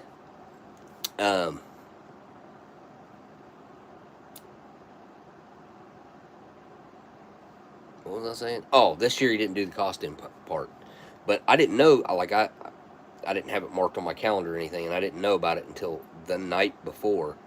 So I was completely not prepared. But last year, me and Amber went with. I was the big bad wolf, and Amber was the Little Red Riding Hood. But yeah, that probably just cut me off. But I was the wolf, and Amber was Little Red Riding Hood. Nope, that was the year before. I don't know. And then we were one of those generic couples costumes with like mustard and ketchup. But that's not what it was. I can't remember what it was actually. It's weird. We still have it somewhere. But again, thank you, Dan, for the super chat, and congratulations. I did see that text pop up. I'll leave it at that.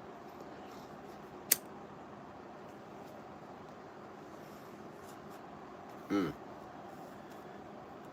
got an iPhone, don't you? Here, I'll text you real quick.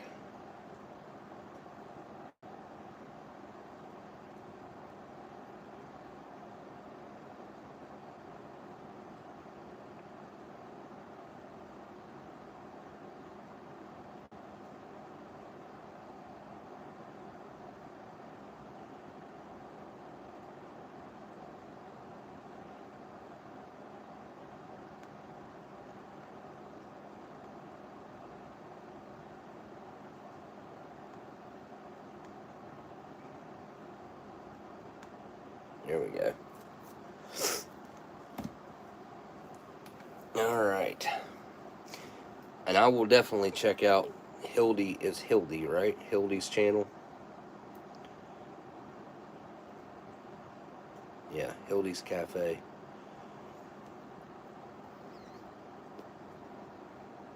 I will spend some time to go through her videos and check them out.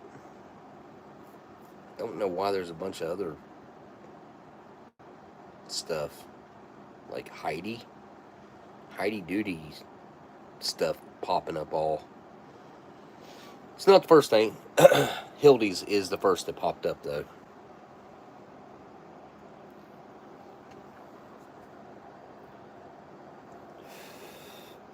I'm hoping to have Thanksgiving in the studio building this year. That's the goal. 11/27. Is that Thanksgiving this year? Really? Thanksgiving's that late? On the 27th? That just means that it's super close to Christmas. It was like that last year too, wasn't it? Or was that the year before? Yep.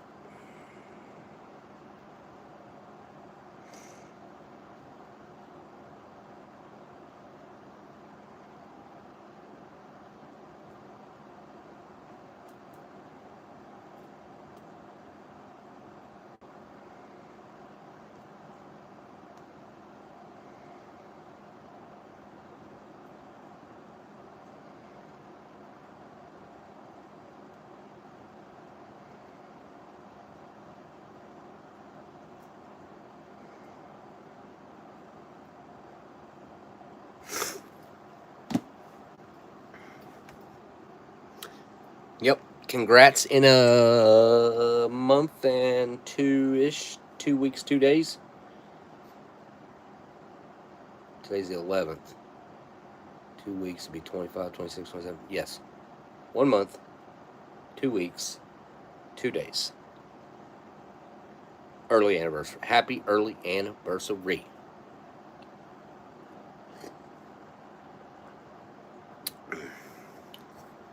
I seen that video about the Scat Man earlier today.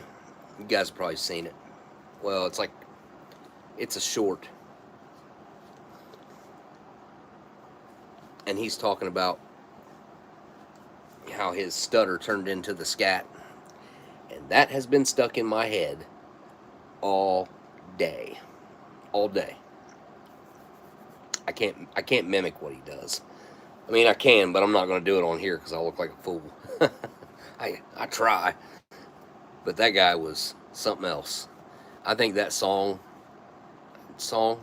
that song will live on in infamy. And as soon as that song, that scat song that he done that was so popular, comes on, it's like it makes you want to move. It does. It's one of those songs that's like, yeah, that's good stuff.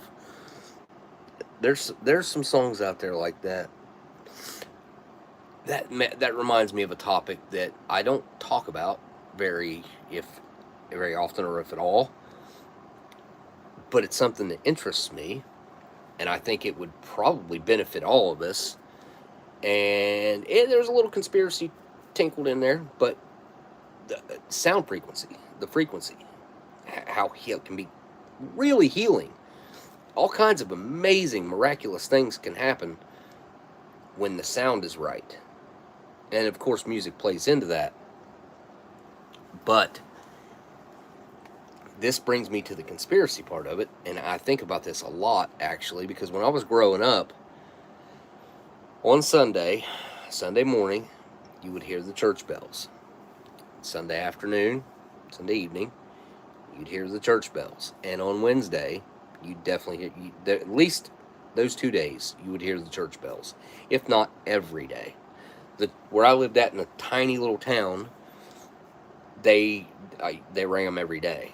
And I can't understand why they've done away with all of the church bells, other than maybe because of the conspiracy aspect of it, and there was a healing property to that, and we were all being hit with that sound frequency, most of us every day, if not at least a couple times a week, and we'd all hear the church bells ringing, and that has more or less mostly stopped. It has not completely, because there's still some around here that do it.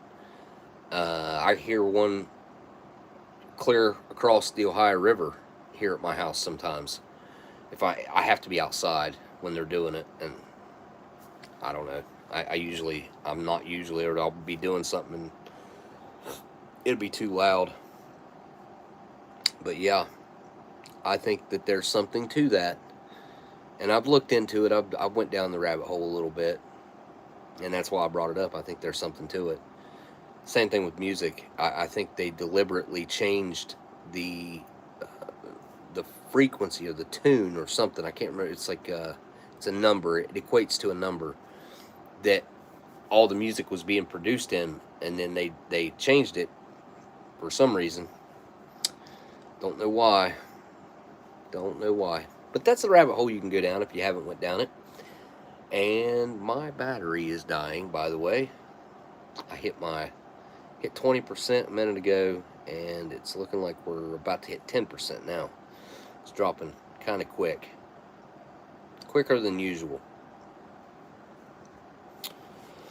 All right, well, huge thanks to Scott for sending this in, and I really, really enjoy getting to enjoy an almost 25-year-old MRE.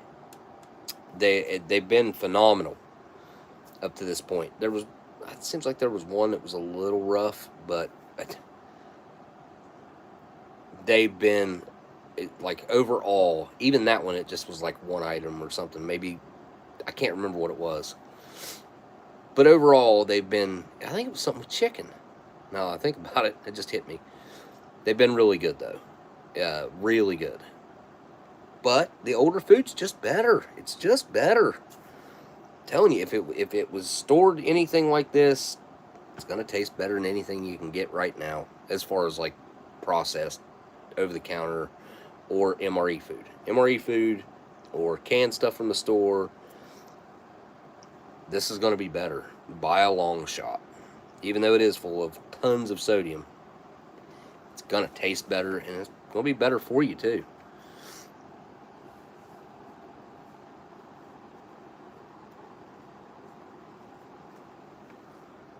Oh, did I say? Oh, I was about to say something nice about Elon. I kind of started But it's been, I would say, a couple years ago, maybe longer. It could have been like 4 years ago. Maybe that's when he was first starting too, but I saw a breakdown of how the curriculum and like just how his kids were going to progress through their schooling, and he's not holding them back. If they take an interest in something, he lets them run with it, as long as it's something productive. He's teaching them economics, real economics, how to become entrepreneurs, how to manage money, how to get in the stock market, all that. He's teaching them real life skills, going through and, you know, doing laundry, cooking your own food, stuff like that. But everything that he had set up for that curriculum made sense. I'm not saying some of the stuff that we got set up in the curriculum, but if you go back and look at how the curriculum was set up, you will understand that the ulterior motives involved in the way we are schooled, they're prevalent. They are certainly the leading reason why we are taught what we're taught and what the things that happen in public schools. Probably a lot of private ones as well. I don't know. I can't attest to that because I never went to one. But there's that word again.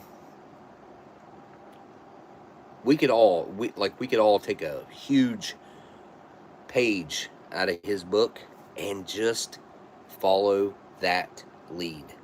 We don't have to change it all overnight, which why not? Why don't we? Let's teach things that are relevant. I remember this was pre-pandemic, so it must have been like 2017, 2018. There was a big thing going on over in the UK, and this guy, about schooling, and this guy, younger guy, long hair, I can't remember his name, but he made a song about basically what I'm talking about, and the song was really good. I cannot remember what the name of that song was, but it made a huge stir over there. That was before everything got ultra political, touching every piece of everything in our day-to-day lives. Every topic that we bring up ends up being at least somewhat political, and yeah, that gets old. I did go to a meeting and get in an argument with a senator the other day. I was on the news because of it. Forgot about that. Oops. So they're wanting to put Dan, if you're still here, Dan, there is a carbon capture plant that apparently, supposedly, is in Australia that is the most successful carbon capture plant in the world, that is running at about a 60% success rate. You can look this up. The first ever carbon capture plant was right here next to my house in the Mountaineer Power Plant. Oh, almost. This was early Obama. So 2010, 11, somewhere along in there, I think. They built that plant up here. It ended up blowing itself up, catching on fire. They drilled down, and it's like 3-5 miles, something like that. Well, it caught on fire underground, and they like to never get it put out. Whether they did or not, they had to smother it out. That would have been the smart thing to do. But I don't know. There was fuel and there was air coming from different, I don't know, different sources. Maybe that's what it was. Anyway, they scrapped it because it doesn't work. I mean, it works, but it doesn't work. It's not efficient. Well, there's been multiple other tries throughout America and all over the world. Again, Australia has one of the most successful ones right now. This plant, first of all, they come in and throw money at the problem and say they figure out what the parameters of their plant is going to be and what the worst case scenario is. They write that up, what the worst case scenario is. Then they go to the DEP, the West Virginia Department of Environmental Protection, and they say, we need a permit for this, which is the worst case if everything were to go wrong. And what do? They cut them that permit. And then that permit, I have come to find out, just continues and continues and continues. It gets really weird. Also, with the carbon capture plant that they're wanting to build, there's a list of items that they're going to be using for fuel. And then at the end, there are confidential items that they will be burning in this carbon capture plant. What are you going to be burning? And then also, we don't know where they're wanting to burn trees. They're wanting to burn wood. Where is that wood going to come from? I'm going to guess, I could be wrong, but they're not telling us, and they won't tell us, that it's probably going to be coming from right down there near it in the TNT area, where it is extremely polluted and contaminated, and nobody can build anything down there because it's supposedly so bad. So if they're going to burn them trees up, that's probably not going to be good. There's going to be a lot of stuff coming off of that. But there's all these other, there's like 3 other plants that are piggybacking off of this carbon capture. One of them being a refinery for jet fuel with a 2-mile blast radius. It doesn't look good. So I got into it with the senator because he went up on this spiel of, well, I elected to build my house right next to the John Amos plant, and I don't have any health issues or problems. I can see the fly ash pit when the leaves are down in the fall. Okay. Well, we started, there were other people talking, and I started to ask him, so are you going to try to tell me that none of your family around here has any type of respiratory issues at all? Like, dude, you know, I'll bet you, if you drove 50 miles, if you drew a 50-mile circle around where I'm standing right now, there's probably 30 to 50 plants. Chemical plants, steel mills, power plants, what else? Aluminum plant, chemical plants. Did I say that already? More of those. I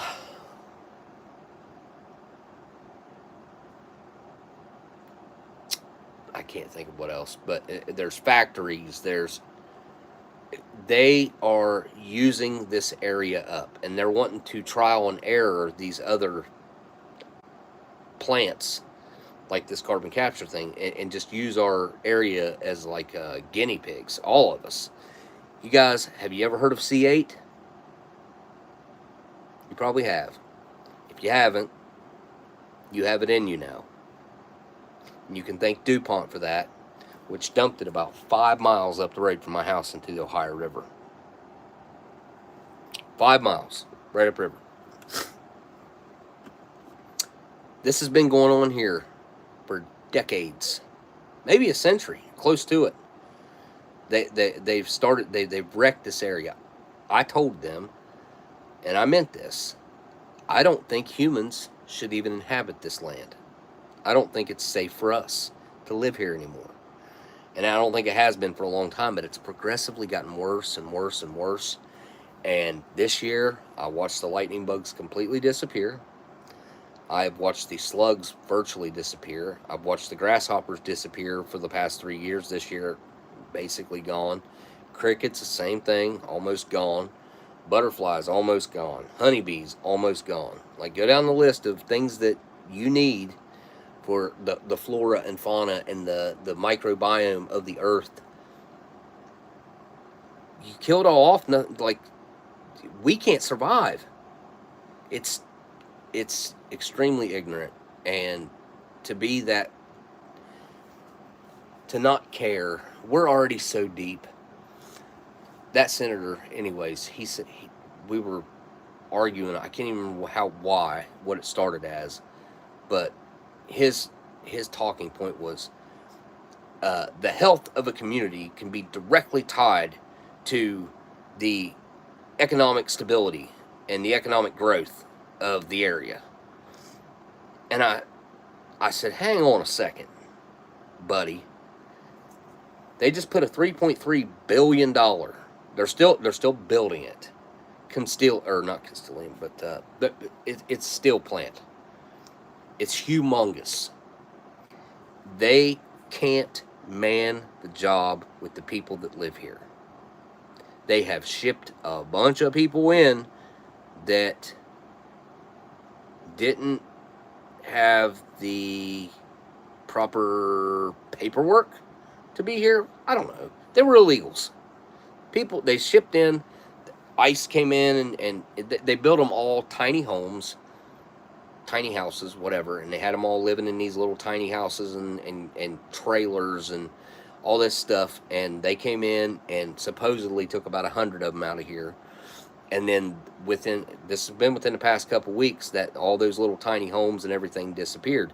They can't man the jobs that we have hundreds of jobs that can't be manned, and they're good paying jobs, but it's also like you're going to directly give up your health long term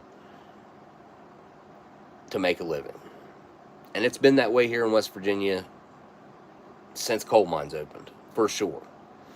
When the coal mine companies come in and legit took the most advantage of the simple West Virginia folk that just wanted to make a living, and then they didn't pay them in cash, they paid them in company token, and they opened company stores, and they made them live in company houses, and if they passed away at work, they kicked the wife and the kids out within 24 hours, or 24 or 72 hours of them passing.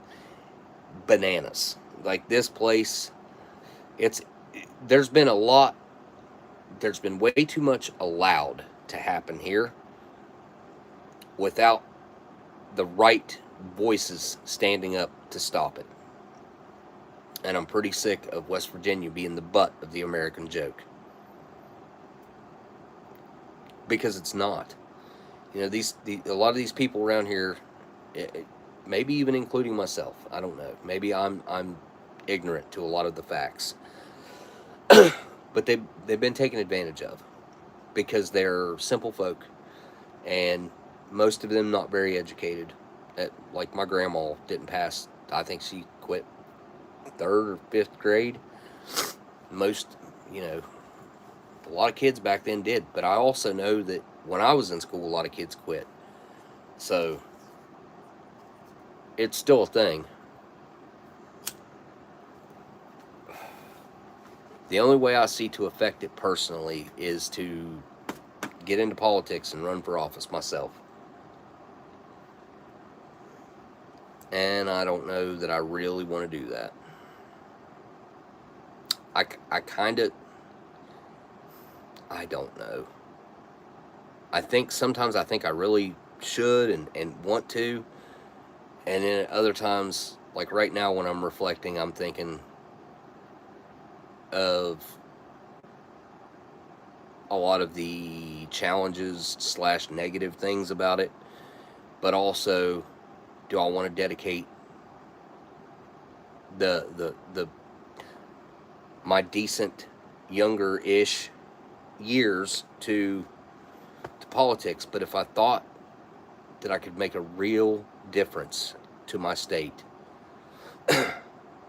and improve the health of the people because of everything that they've been allowed to do, it's money. It's always money. It's always money. You follow the money. I don't know what happened to this statement. This statement used to carry us through a lot of turmoil. Just follow the money. You follow the money, you'll find the root. I don't know when we stop doing that and going after the people that are responsible and making it stop. Now it's just like everyone seems to think they're powerless. We're not. We do have the numbers. We are the majority of the people. They work for us. And, I would be happy to work for the people.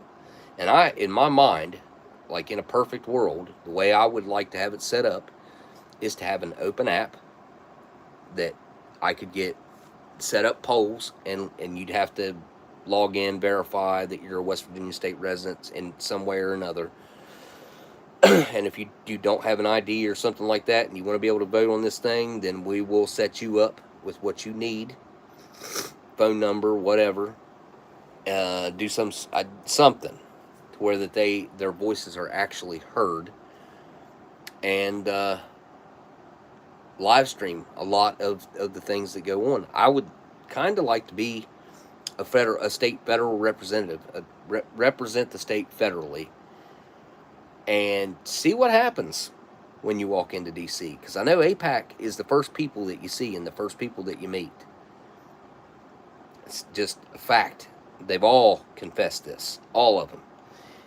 And as far as I know, there's only 3 of them out of the 100. So 97 of them took on the, I don't know what you'd call them, the APAC followers. Like, follow them around and tell them what to do because they took the money. They took the money for their campaigns. And I think that a smart person right now, if they have the drive in West Virginia, I don't know about other states, but here, this is a small state.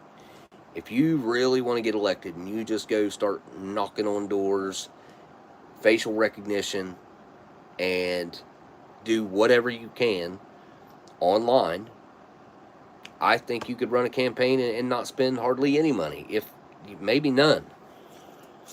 I mean, they don't want you to be able to do that, but there was a guy in Jersey 4 years ago, I think it was 4 years ago, but I want to say he became the mayor.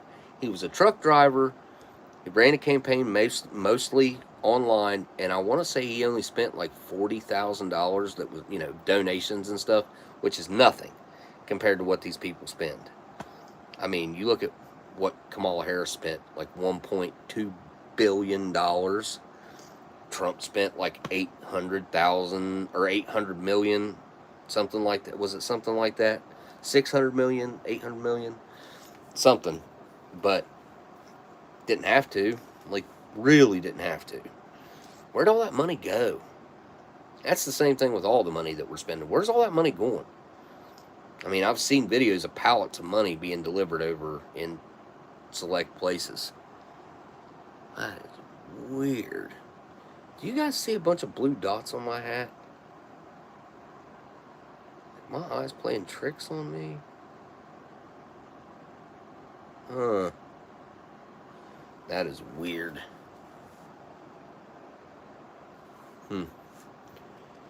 Alright. I have talked enough. Some of those topics are depressing because I don't know how to change it. Maybe I do. Maybe I do know how to change it. I just need to put forth the effort and really stick my neck out there and try. You don't see them? I don't know what it's only when I'm exactly a certain distance from the camera, and it looks like I've got a bunch of little blue dots on the bill of my hat. As soon as I get closer, it goes away, and if I go past it, it goes away. But it's like right there. I can see it. That is weird. It's almost like the Matrix.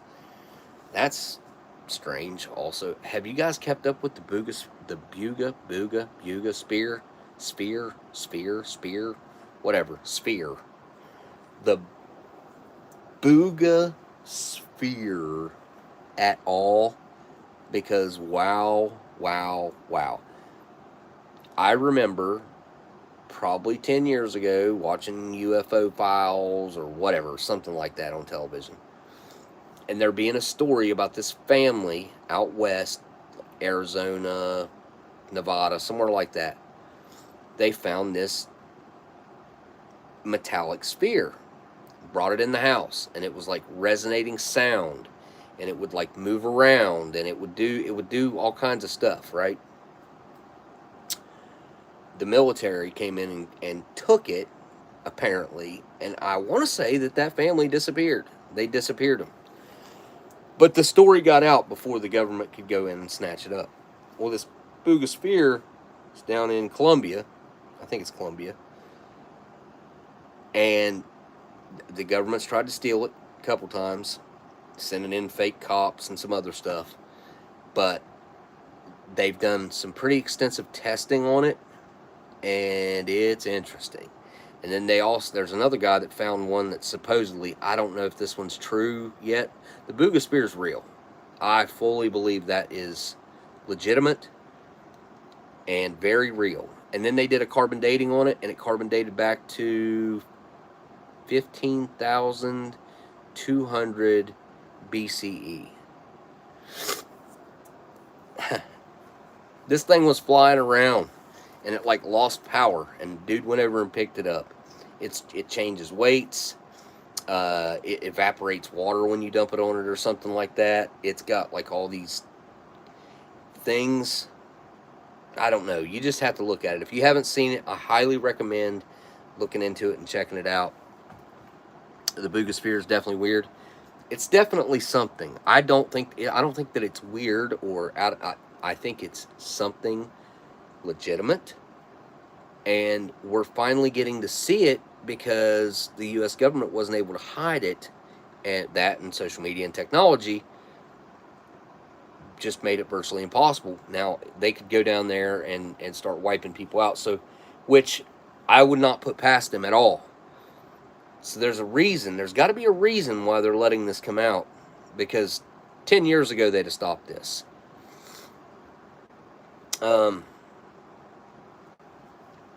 It's going to take a president of the United States that stands up and says, I want it all turned loose. I want all of the UFO anything turned loose. No redaction, no more redacting things, no more locking gates, no more keeping people 3 miles away from Area 51, which holds nothing other than, test planes and stuff that they're. No, the real stuff might be there in S4 or whatever. That might still be there. It might still exist. I doubt it. I'm sure they probably moved it decades ago. Early 90s, Bob Lazar came out and started telling the truth. Bob Lazar is also another one that, to me and for me, verifies the deep government cover-up that we know is going. If you pay attention, that we know is going on.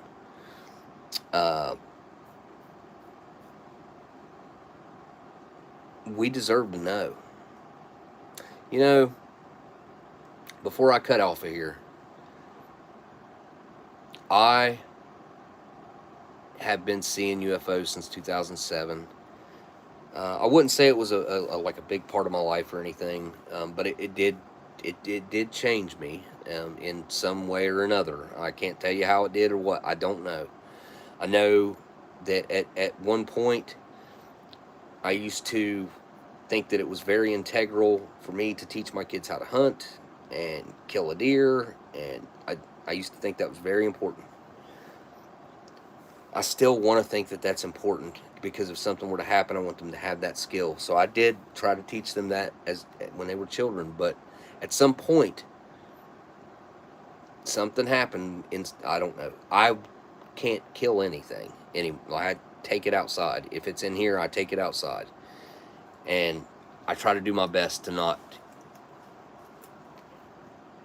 overstep and mess with the environment that something else living is dealing with. But back to my point, I've been seeing these things since 2007. I've been filming them right here from my house for 3 years. Solid. There has been a oh, that did not sound good. I got fluid in my lungs. I can hear it. Anyway, I've been filming them. I've been filming them from right here for 3 years. If you take into account at all what the Native Americans claim, what was written down that the Native Americans said about this area, being that this is where, and this is what they said, this is not an interpretation, this is what they said, that this is where, this land here that I live on, that this this area is, the Mothman stuff, up all the way down to the mouth of the two rivers, that this area is where the dead walks at night and where the sky people come to visit. So if the Native Americans are saying that things were flying down out of the sky to come and visit, should we believe them? I think we should. I think there was no mistaking it for a drone or anything else, right? They saw it. Then it was real, which I've seen enough myself to know. But a lot of people haven't.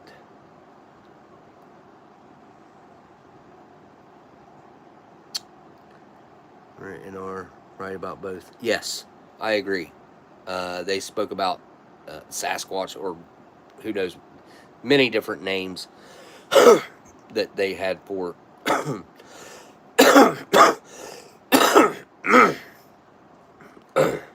Dang it! I'm sorry, guys.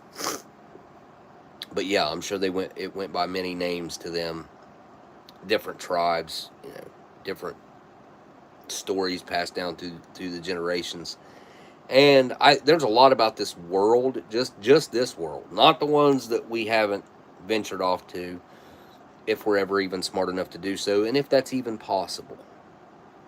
Who's to say that actual space travel is even possible? Because I'm not convinced. If you're convinced, I guess good for you, because I am not. Did you see the statement that NASA made recently? It's quite interesting. A fellow was up there, he was an astronaut. And he said, this is the first time that man is going to be able to be in low Earth orbit and go to the moon. This is very recent. This happened in the last couple weeks. First time man's gone to the moon. Oh, really? Well, isn't that interesting? Because I always have wondered if everything that they told us was real, the Van Allen radiation belt, if that's real, how did they get through it? I've seen the telemetry data where they claim to have went through a skinnier part of it. No way. So Neil Armstrong, I listened to him talking about when they were on the moon. He was talking about when he'd get back into the capsule and he would have to change his clothes. He'd have to take that suit off, with the boots built into them, the ones that you see the footprints of. He'd have to take that suit off and it would be covered in moon dust, right? But he had to be real careful, because if he wasn't careful, he would stick his foot through the side of the limb, the lunar lander, the tinfoil lunar lander.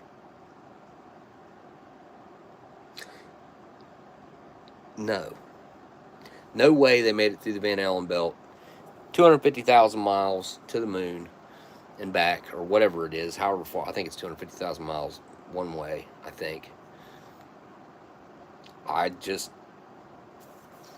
Too many things don't line up.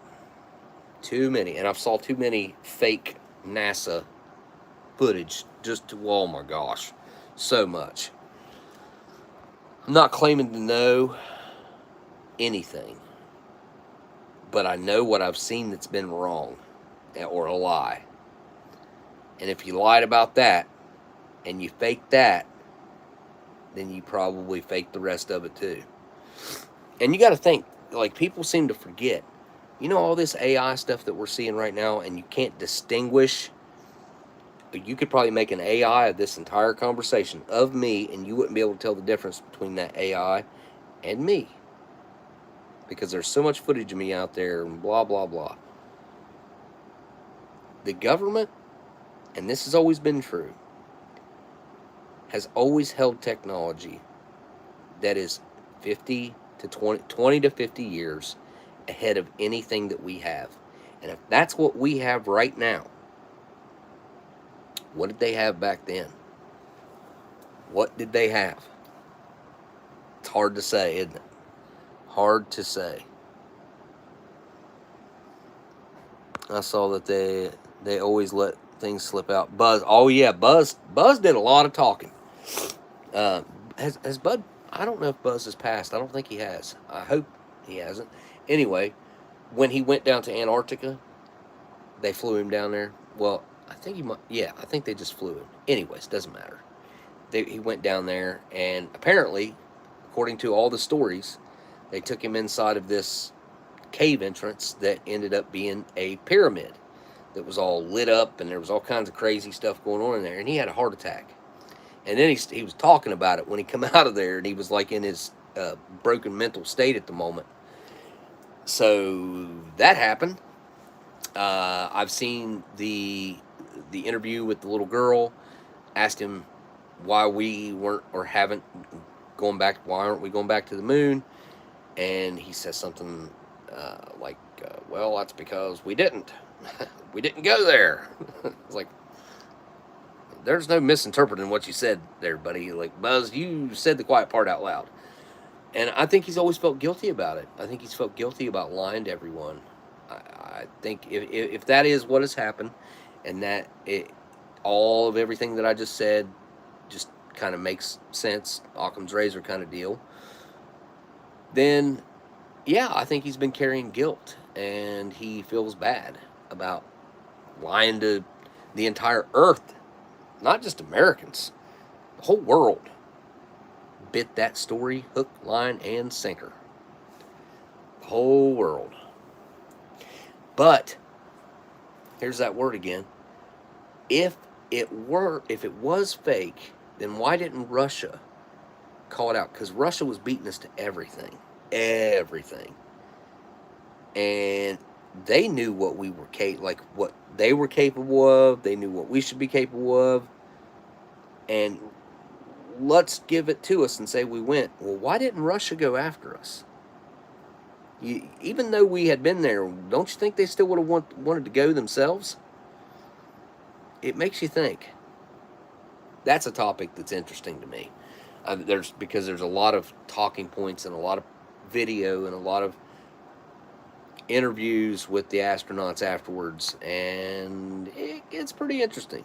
Not only that, the things that let's say they actually did go, and then like the stuff that they're acting like they're seeing while they're there, and it gets interesting. It does. But yeah, I want to figure out what's going on right here that I see all the time. What is this?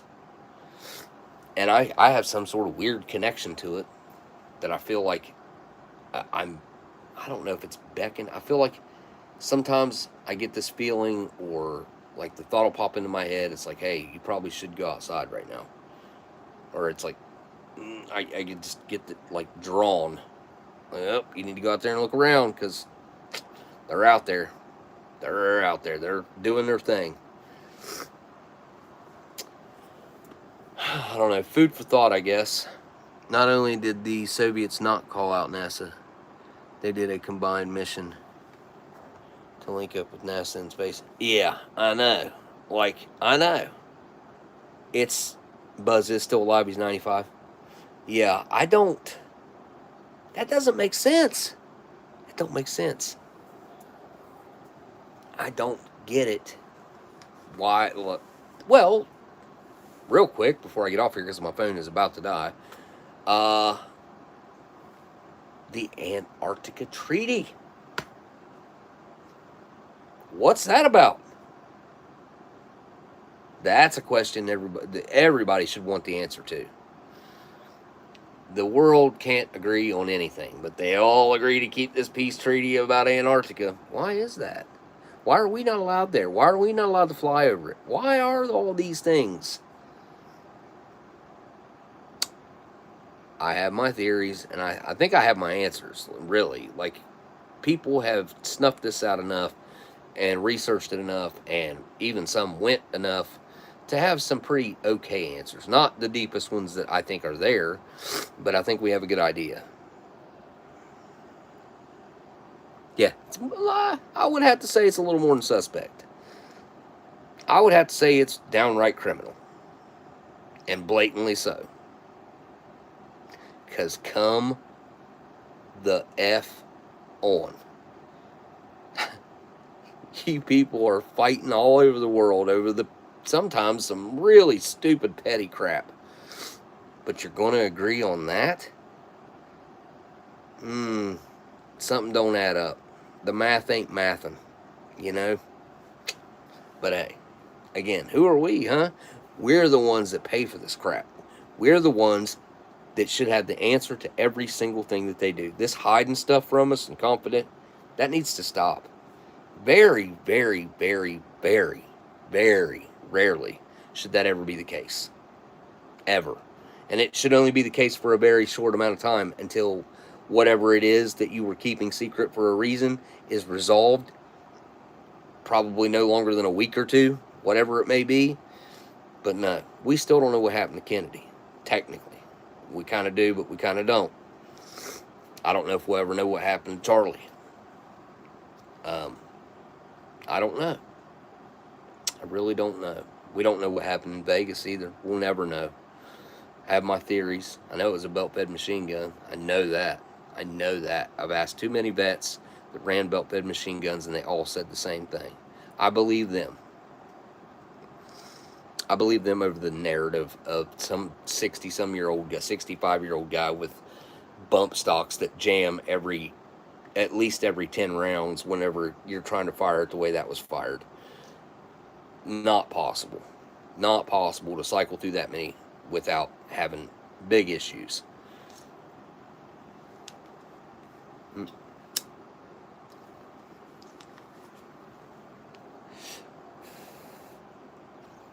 All right, time to wrap it up. Appreciate you folks hanging out with me tonight. I really do. It was pleasant, I must say.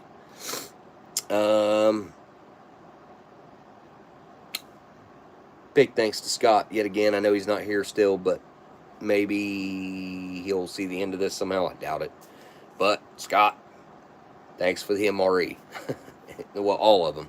But tonight, in particular, cheese tortellini with the pound cake, applesauce, crackers, peanut butter, all that. And thanks to my patrons. Dan, thanks for the super chat. Thanks for everybody hanging out in the chat. Thanks for the thumbs up and down. Either way, I appreciate you guys being here and hanging out. And you know what? I'm probably going to start live streaming a little more just because I can. And if you'll see a notification, it'll be some odd, weird day, an hour. I'll just decide I want to do it because I have the time now. So, all right. I guess all I got left to do now is say thank you guys for watching, and I'll see y'all on the next live stream. Later.